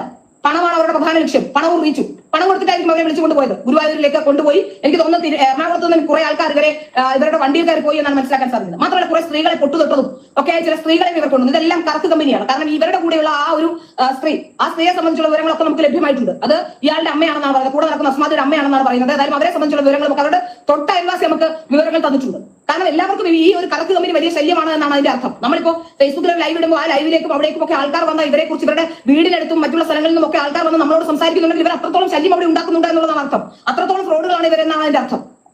ഏതായാലും ഇനി നിങ്ങളുടെ കളി നടക്കില്ല. നിങ്ങൾ ഗുരുവായൂരിലേക്ക് വരാൻ ഒരു തരത്തിലും ഞങ്ങൾ അനുവദിക്കില്ല. കാരണം അത് ശരിയായ രീതിയിൽ ഹിന്ദുക്കൾക്ക് അവിടെ പ്രവേശനമില്ല. മാത്രമല്ല നിങ്ങൾ കാട്ടിക്കൂട്ടിയ ആ വൃത്തികേടുകൾ ഇനി ഒരു ക്ഷേത്രനടയിലും ആവർത്തിക്കാൻ ഞങ്ങൾ സമ്മതിക്കില്ല. നിങ്ങൾ പടം വരച്ചോളൂ. നിങ്ങൾ എവിടെയെങ്കിലും ഏതെങ്കിലും തരത്തിൽ നിങ്ങൾക്ക് ആവശ്യത്തിന് മാർക്കറ്റിംഗിനുള്ള മെറ്റീരിയൽ കിട്ടിക്കഴിഞ്ഞു. അല്ല പ്രധാനമന്ത്രി അടക്കമുള്ളവരുടെ കൂടെ നിന്നുള്ള പടങ്ങൾ ഓരോ ദിവസവും മാറി നിങ്ങളിട്ട് ഇങ്ങനെ ആ പഴയ പടങ്ങളെല്ലാം ഇട്ടിരുന്നുണ്ട്. അതുകൊണ്ട് തന്നെയാണ് പറയുന്നത് നിങ്ങൾക്ക് ആവശ്യത്തിന് മെറ്റീരിയൽ കിട്ടിക്കഴിഞ്ഞു. നിങ്ങൾ കച്ചവടം നടത്തുകയോ എന്ത് വേണം ചെയ്തോളൂ. പക്ഷെ ക്ഷേത്രത്തിലേക്ക് നിങ്ങൾ ഇനി വരണ്ട. അത് ഞങ്ങൾ സമ്മതിക്കില്ല. എനിക്ക് ഒരുപാട് വിഷയങ്ങൾ സത്യത്തിൽ ഈ വിഷയവുമായി ബന്ധപ്പെട്ടില്ല കേട്ടോ. എനിക്ക് സത്യത്തിൽ ഇത്തരത്തിലുള്ള വിഷയങ്ങൾ ഈ സ്ത്രീകളുമായി ബന്ധപ്പെട്ട വിഷയങ്ങൾ അങ്ങനെ സംസാരിക്കുന്ന ഒരാളല്ല ഞാൻ. സ്ത്രീകളുടെ വിഷയം എന്ന് വെച്ചാൽ ഇത്തരത്തിലുള്ള ഈ സ്ത്രീകൾ പുറകെ നടക്കുക അവരുടെ ബാക്കിയുള്ള കാര്യങ്ങൾ അന്വേഷിക്കുന്നത്. പക്ഷെ ഇത് അന്വേഷിക്കേണ്ടി വന്ന സാഹചര്യം എന്ന് പറയുന്നത് ഇത് ക്ഷേത്രത്തെ കബളിപ്പിക്കാനും ജനങ്ങളെ കബളിപ്പിക്കാനുള്ള ശ്രമങ്ങൾ നടക്കുന്നതുകൊണ്ടാണ്. അല്ലാതെ മറ്റൊരാളുടെ വ്യക്തിപരമായ വിഷയങ്ങളിലേക്ക് ചകഞ്ഞു പോവുകയും അവരുടെ കാര്യങ്ങൾ അന്വേഷിക്കുകയും ചെയ്യുന്ന ഒരാളല്ല ഞാൻ. എനിക്ക് രാഷ്ട്രീയം പറയാനാണ് കൂടുതൽ ഇഷ്ടം. രാഷ്ട്രീയ വിഷയങ്ങൾ സംസാരിക്കാനാണ് കൂടുതൽ ഇഷ്ടം. എന്റെ ലൈവുകളൊക്കെ മിക്കവാറും നിങ്ങൾ കാണുന്നുണ്ടാകും. അതൊക്കെ രാഷ്ട്രീയ വിഷയങ്ങളും സ്ത്രീകൾക്ക് ഗുണമുണ്ടാകുന്ന വിഷയങ്ങളും ഒക്കെയാണ്. പക്ഷെ ഇതിപ്പോ പറയേണ്ടി വന്ന സാഹചര്യം നിങ്ങൾ കൂടി മനസ്സിലാക്കണം. ആരെങ്കിലും ഇത് പറയണം, അത് വ്യക്തമായി പറയുക തന്നെ വേണം. അതുകൊണ്ട് തന്നെയാണ് ഞാൻ ഇപ്പോൾ ഈ ലൈവിലേക്ക് വന്നിട്ടുള്ളത്. എനിക്ക് ഒരുപാട് വിഷയങ്ങൾ ഹേമ കമ്മിറ്റിയുമായി ബന്ധപ്പെട്ടൊക്കെ പല കാര്യങ്ങളും പറയാനുണ്ട്. അതൊക്കെ ഈ ഒരു ലൈവ് വരുമ്പോൾ തന്നെ അടുത്ത ലൈവിലേക്ക് ശരിയല്ലല്ലോ അടുപ്പിച്ചടുപ്പിച്ച് ലൈവ് ഇടുന്ന എന്നുള്ളതുകൊണ്ട് ഞാനങ്ങ് മടിക്കുകയാണ് ചെയ്യുന്നത്. കാരണം ഇതെനിക്ക് പണം ഉണ്ടാക്കാനുള്ള മാർഗമല്ലാത്തത് കൊണ്ടാണ്. ഒരു പക്ഷേ ഞാൻ അടുപ്പിച്ചടുപ്പിച്ച് ഇങ്ങനെ ലൈവ് വരാറില്ല. എനിക്ക് വിഷയം പറയേണ്ടപ്പോൾ മാത്രമാണ് വരുന്നത്. ഏതായാലും എന്നെ കണ്ടവർക്കും കേട്ടവർക്കും നന്ദി. ഏതായാലും ഇവരുടെ ശ്രമങ്ങൾക്ക് ഇനി ഒരിക്കലും ഇതിനുള്ള സാധ്യതയില്ല, ഒരിക്കലും അതിനുള്ള സാധ്യതകൾ ഉണ്ടാവരുത്. ഒരു എക്സാമ്പിൾ ചോദിക്കട്ടെ. ഇവിടെ പലരും വന്നിട്ട് കമന്റ് ഇടുന്നുണ്ട്. ഫഹദ് കേട്ടി പറയുന്നു, ഞാൻ ഇതുവരെ നിങ്ങൾ ആരാധിക്കുന്ന ദൈവത്തെ തെറി പറഞ്ഞിട്ടില്ല. ഒരു ഹിന്ദു സ്ത്രീ പർദ്ദയും മക്കനെയും ഇട്ട് മക്കയിൽ വന്ന് ഹജ്ജ് ചെയ്തു എന്ന് വിചാരിക്കുക. ആരും അവരുടെ തുണി പൊക്കി നോക്കത്തില്ലല്ലോ. ഇപ്പോൾ വ്യാജ പാസ്പോർട്ടും ഐഡിയും ഒക്കെ ഉണ്ടാക്കി ഒരുപാട് ബംഗ്ലാദേശികളും അഫ്ഗാനികളും പാകിസ്ഥാനികളും ഒക്കെ സ്വതന്ത്ര ഭാരതത്തിലേക്ക് കയറുന്നുണ്ട്. എല്ലാം ഫേക്കായിട്ട് ഉണ്ടാക്കി കയറി എന്ന് വിചാരിക്കുക. അത് കഴിഞ്ഞ് അവർ ഹജ്ജൊക്കെ ചെയ്തിട്ട് ഇറങ്ങി വന്നിട്ട് അവർ വിജയശ്രീ ലാളിതയായി ഒരു തരം വെല്ലുവിളി പോലെ മുസ്ലിം സമൂഹത്തോട് ചോദിക്കുന്നു, കണ്ടോ? നിങ്ങൾ എന്തു പറയും? തിരിച്ച് നിങ്ങൾ എന്തു മറുപടി പറയും? ഒരു പാകിസ്ഥാനി സ്ത്രീ മക്കയിൽ ഉംറയ്ക്ക് പോകുകയും അവർ 3 തവണയോളം കഅബ തവാഫ് ചെയ്യുന്നതിനിടയിൽ പീഡിപ്പിക്കപ്പെടുകയും ചെയ്തു. അവര് പറഞ്ഞു, ഞാൻ കഅബ തവാഫ് ഭയങ്കര തിക്കും തിരക്കുമാണല്ലോ, തവാഫ് ചെയ്യുന്നതിനിടയിൽ എൻ്റെ നിതംബത്തിൽ എന്തോ ഒരു സാധനം വന്ന് ഇടിക്കുന്നത് പോലെ തോന്നി. ആദ്യം വിചാരിച്ചു തിക്കും തിരക്കും അല്ലേ, രണ്ടാമതും അതേപോലെ തോന്നി, മൂന്നാമതും അതേപോലെ തോന്നി. നോക്കുമ്പോൾ പിന്നിൽ ഒരാള് അയാളുടെ ലിംഗം കൊണ്ട് ഇവരുടെ നിതംബത്തിൽ തട്ടുവാണ്. ജെട്ടിയിടണ്ടല്ലോ, പെണ്ണുങ്ങളല്ലേ, പെണ്ണുങ്ങളെ കണ്ടാൽ കാക്കമാര് വെറുതെ ഇരിക്കുവോ? പോ. ഈ വിഷയം അവരുടെ അനുഭവം എന്ന രൂപത്തിൽ സോഷ്യൽ മീഡിയയിൽ എഴുതി. ചുരുക്കം പറയാലോ, അവരെ എറിഞ്ഞു കൊല്ലാൻ വരെ പണ്ഡിതന്മാര് തീരുമാനിച്ചു. മതത്തെ എതിർത്തില്ലേ? അപ്പൊ ഇവനൊക്കെ വന്ന് ഇങ്ങനെ ലൈംഗിക വൈകൃതങ്ങളും കാമവെറിയും കാണിക്കുമ്പോൾ എന്ത് ചെയ്യണം? എതിർക്കരുത് എന്നാ പറഞ്ഞതിന്റെ അർത്ഥം. വിമർശനങ്ങളെയും എതിർപ്പുകളെയും ഞങ്ങൾ അംഗീകരിക്കുന്നില്ല എന്നാണ് പറഞ്ഞതിന്റെ അർത്ഥം. അതിനെ തുടർന്ന് ഈ സ്ത്രീ ആ പോസ്റ്റ് ഇട്ടിട്ട് ചോദിച്ചു, നിങ്ങൾക്ക് ആർക്കെങ്കിലും ഇതുപോലെയുള്ള അനുഭവങ്ങൾ ഉണ്ടായിട്ടുണ്ടോ? 100-ലധികം ആളുകൾ എനിക്കും സമാനമായ അനുഭവം ഉണ്ടായിട്ടുണ്ടെന്നും ആ മണ്ണിലേക്ക് പോകാൻ തന്നെ ഞങ്ങൾക്ക് വെറുപ്പാണ് ഉണ്ടാകുന്നതെന്നും ആ മണ്ണ് ഞങ്ങൾക്ക് തന്ന ഒരുപാട് രസകരമായ ഭക്തിസാന്ദ്രമായ ആത്മീയ അനുഭവങ്ങളെ പോലും ഞങ്ങൾ അങ്ങ് മറന്നു പോകുവാണ് ഈ ഇത്തരം അനുഭവങ്ങൾ കാരണമെന്ന് ആളുകൾ പറഞ്ഞു. നിങ്ങൾ ക്ഷമിക്കുമോ? അതിനെ അവരെതിർത്തു. അപ്പോൾ എല്ലാവർക്കും അവനവന്റെ മതം പ്രിയപ്പെട്ടതാണ്. ഇപ്പോ യൂട്യൂബ് ഹാജിയെ ഒരുപാട് ആളുകൾ എതിർക്കുന്നില്ല. എന്താ കാരണം? മതത്തെ ബിസിനസ് ആക്കി മാറ്റിയത് കൊണ്ടാണ്, പോപ്പുലാരിറ്റിക്ക് വേണ്ടിയുള്ള ഒരു ടൂളാക്കി മാറ്റിയത് കൊണ്ടാണ്. ഇസ്ലാമിലെ ഒരു അനുഷ്ഠാന കർമ്മത്തെ മുന്നിൽ നിർത്തി പണമുണ്ടാക്കാൻ വേണ്ടി ശ്രമിച്ചു. കേരളത്തിലെ ജനങ്ങൾ ബോധവാന്മാരാണ്, ബോധവതികളാണ്. ഇത്തരം കപടന്മാരെ, ഇത്തരം ബിസിനസ് തന്ത്രജ്ഞന്മാരെ, ഇത്തരം തങ്ങന്മാരെയും ബീവിമാരെയും കപട ആൾദൈവങ്ങളെയും ഒക്കെ ശരിക്കും പൊളിച്ചടുക്കിയിട്ടുള്ള കേരളത്തിൽ യൂട്യൂബ് ഹാജിയുടെ ഒരു തന്ത്രവും വിലപ്പോകില്ല എന്ന് മനസ്സിലാക്കിയപ്പോൾ യൂട്യൂബ് ഹാജി ബംഗാൾ മുറുകെ പിടിച്ചു. കാരണം അവിടെയുള്ള വിശ്വാസികൾ പാവങ്ങളാണ്. ഒരാളുടെ കയ്യിൽ നിന്ന് ഫോൺ വാങ്ങിച്ച് താഴെ എറിയുന്നു, പൊട്ടിക്കുന്നു, ഓരോരുത്തരെയും ചോദ്യം ചെയ്യുന്നു. നടന്ന് ഹജ്ജിന് ഇതിനു മുമ്പും ഒരുപാട് ആളുകൾ കാൽനടയായിട്ട് ഹജ്ജിന് പോയിട്ടുണ്ട്, സൈക്കിളിൽ പോയിട്ടുണ്ട്. ഇതിനു മുമ്പും പല ആളുകളും കണ്ണന്റെ ചിത്രം വരച്ചിട്ടുണ്ട്. കണ്ണനെ ആരാധിക്കുന്ന, ശ്രീകൃഷ്ണനെ ആരാധിക്കുന്ന ഒരു മുസ്ലിം സംഘടന തന്നെയുണ്ട്. നിങ്ങൾക്കറിയാമോ അതാരാണെന്ന്? ഇസ്ലാമില് ഒരുപാട് സംഘടനകൾ ഉണ്ടല്ലോ. സുന്നിയുണ്ട്, മുജാഹിദുണ്ട്, ജമാഅത്തെ ഇസ്ലാമിയുണ്ട്. അവരിൽ അഹമ്മദിയ വിഭാഗം എന്ന് പറയുന്ന ഒരു വിഭാഗമുണ്ട്. നിങ്ങൾ കേട്ടിട്ടുണ്ടോ? ആ അഹമ്മദിയ വിഭാഗത്തിൽപ്പെട്ട ആളുകള് ശ്രീകൃഷ്ണനെ ഒരു പ്രവാചകനായിട്ടാണ് കാണുന്നത്. മുഹമ്മദ് നബിയെ പോലെ, ഈസാ നബിയെ പോലെ, മൂസാ നബിയെ പോലെ, നൂഹ് നബിയെ പോലെ ഒരു പ്രവാചകനാണ് ശ്രീകൃഷ്ണൻ എന്നാണ് അവർ വിശ്വസിക്കുന്നത്. പക്ഷെ അവരാരും അത് പാടി പറഞ്ഞ് ഫോട്ടോ എടുത്ത് റീൽസ് എടുത്ത് വീഡിയോ എടുത്ത് ശരി എന്നാ പിന്നെ കണ്ണനെ ആരാധിക്കുന്ന ആളുകളെ പറ്റിച്ച് ജീവിക്കാം, അങ്ങനെയൊന്നും അവരാരും തിരഞ്ഞെടുത്തിട്ടില്ല. ഇതാ നിങ്ങൾ തന്നെ കേട്ടോ. എനിക്ക് അഹമ്മദിയാക്കളെ കുറിച്ച് അറിയുന്നത് കൊണ്ടും ഞാൻ അവരുടെ പ്രോഗ്രാമിനൊക്കെ ധാരാളം പോയിട്ടുണ്ട്. അവരെൻ്റെ കൂടെയും പല പ്രോഗ്രാമുകളും ചെയ്തിട്ടുണ്ട്, പല വേദികളും പങ്കിട്ടിട്ടുണ്ട്. അവരുടെ ഒരുപാട് പുസ്തകങ്ങൾ എൻ്റെ കയ്യിലുണ്ട്, ആശയങ്ങളും ഒക്കെയായിട്ട് ഞങ്ങൾ പരസ്പരം അങ്ങോട്ടും ഇങ്ങോട്ടും സംവദിക്കാറുണ്ട്. അതുകൊണ്ടാണ് ഞാൻ ഈ വിഷയം പറയുന്നത്. ലോകമെമ്പാടുമുള്ള ഹൈന്ദവർ ജന്മാഷ്ടമി ആഘോഷിക്കുമ്പോൾ ഭഗവാൻ ശ്രീകൃഷ്ണനെ മറ്റൊരു പ്രവാചകനായി വിശ്വസിക്കുന്ന മുസ്ലിം വിഭാഗമുണ്ട്. അഹമ്മദീയ മുസ്ലിങ്ങൾക്ക് ശ്രീകൃഷ്ണൻ റസൂലാണ്. വിമർശനങ്ങൾ ഏറെ നേരിടുമ്പോഴും കോഴിക്കോട്ടെ ജന്മാഷ്ടമി റസൂൽ എന്ന് പറഞ്ഞാൽ മെസ്സഞ്ചർ, അതായത് ദൈവദൂതൻ.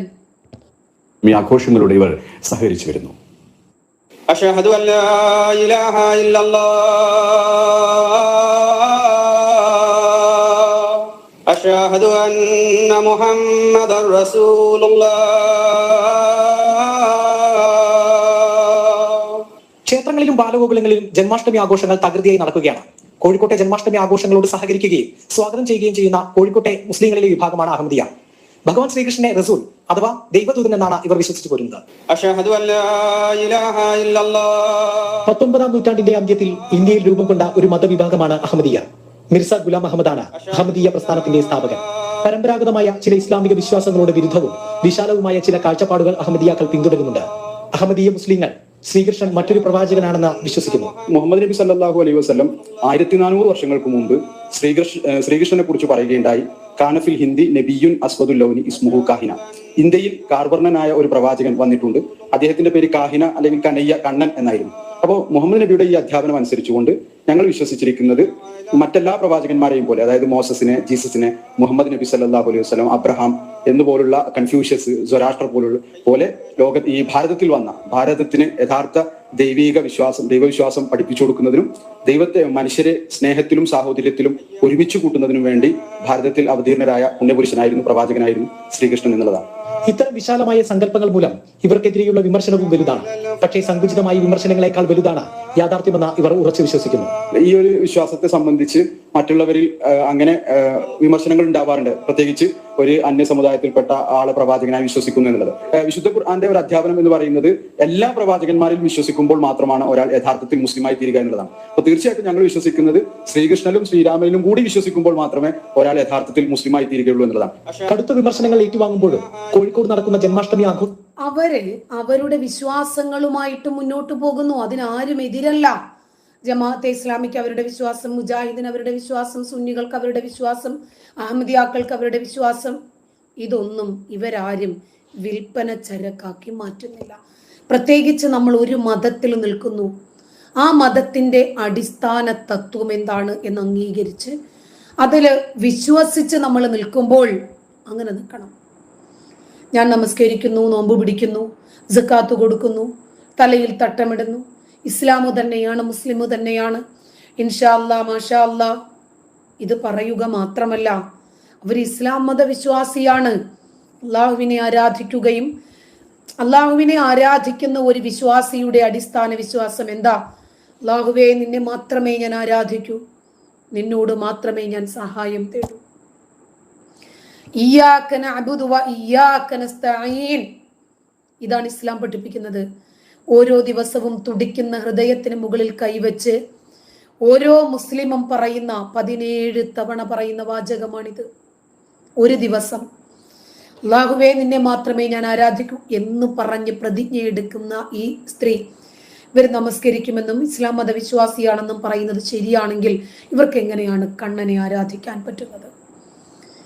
ഭക്തി കൊണ്ട് തന്നെയാണ് ഞാൻ 140 കിലോമീറ്റർ ഡ്രൈവ് ചെയ്ത് ഗുരുവായൂരിൽ വന്ന് 30 സെക്കൻഡ് റീൽസ് എടുക്കുന്നത് എന്നിവർ പറയുമ്പോൾ നമ്മൾ ഇതിനെ ഏത് രൂപത്തിൽ അംഗീകരിക്കണം? ഇവരെന്ത് ചെയ്യുന്നതിനും ആരെന്ത് ചെയ്യുന്നതിനും നമ്മൾ ആരും എതിരല്ല. ഇവരെ ഒരുപാട് വീഡിയോകളിലൂടെ 2019 മുതൽ പ്രോത്സാഹിപ്പിച്ചിട്ടുള്ള ഒരു വ്യക്തിയാണ് ഞാൻ. അള്ളാഹു ആണ് ദൈവം, അതെ അബു അസാൻ, അള്ളാഹു ആണ് ദൈവം, അള്ളാഹു ആണ് സൃഷ്ടാവ്, അവനല്ലാതെ മറ്റൊരു ദൈവവും ഇല്ല എന്ന് വിശ്വസിക്കുന്ന ഒരു വ്യക്തിക്ക് കണ്ണനെ വരയ്ക്കുന്നതിനല്ല നമ്മൾ എതിര്. എങ്ങനെ കണ്ണനെ ആരാധിക്കാൻ പറ്റും?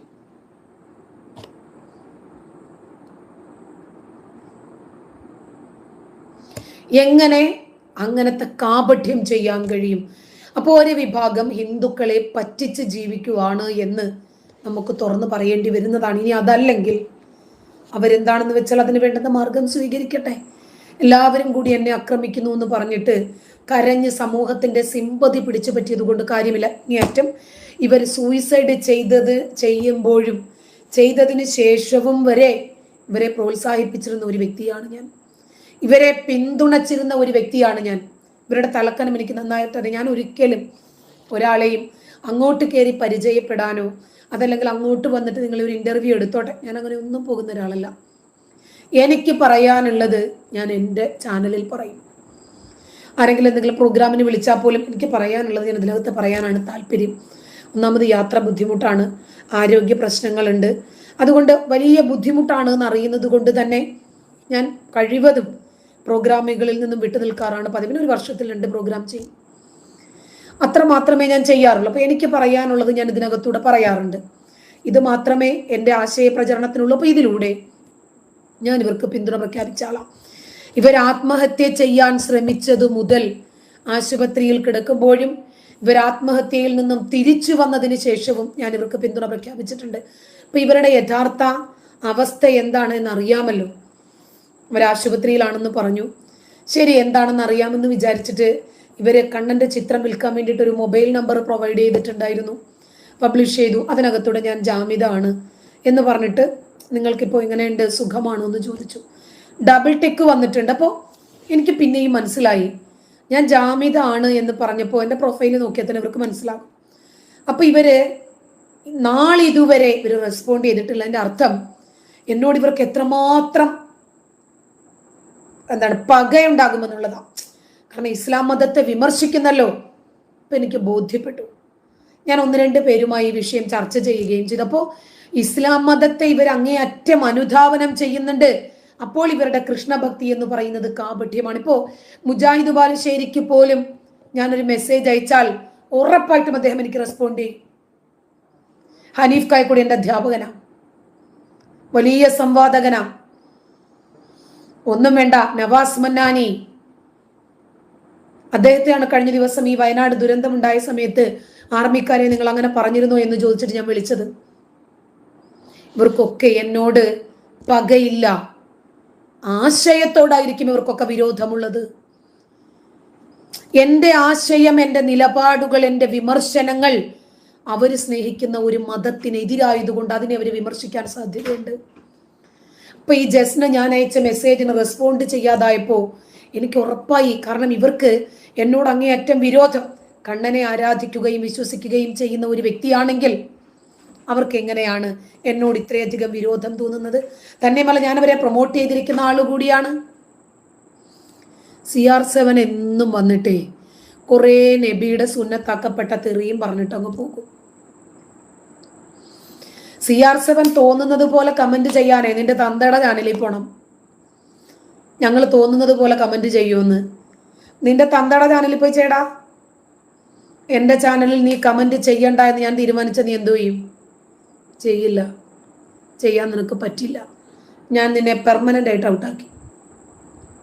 എന്നും വന്ന് നബിയുടെ ഒരു സുന്നത്താക്കപ്പെട്ട തെറിയും വിളിച്ചിട്ട് പോകും.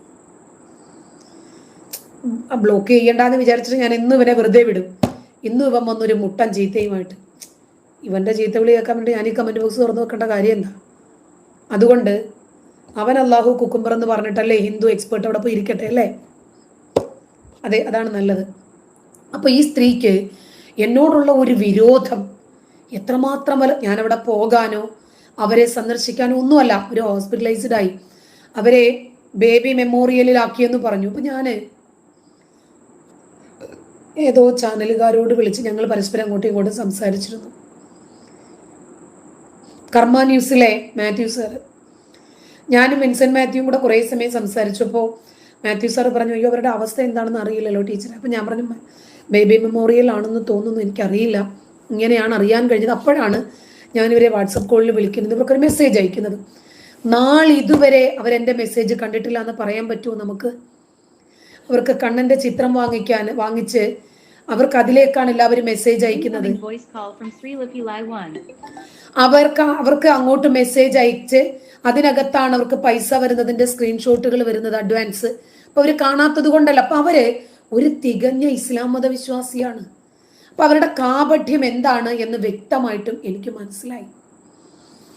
അതുകൊണ്ടാണ് അത് തുറന്ന് പറയണം എന്ന് എനിക്ക് തോന്നിയത്. ഓക്കെ, നന്ദി, താങ്ക് യു.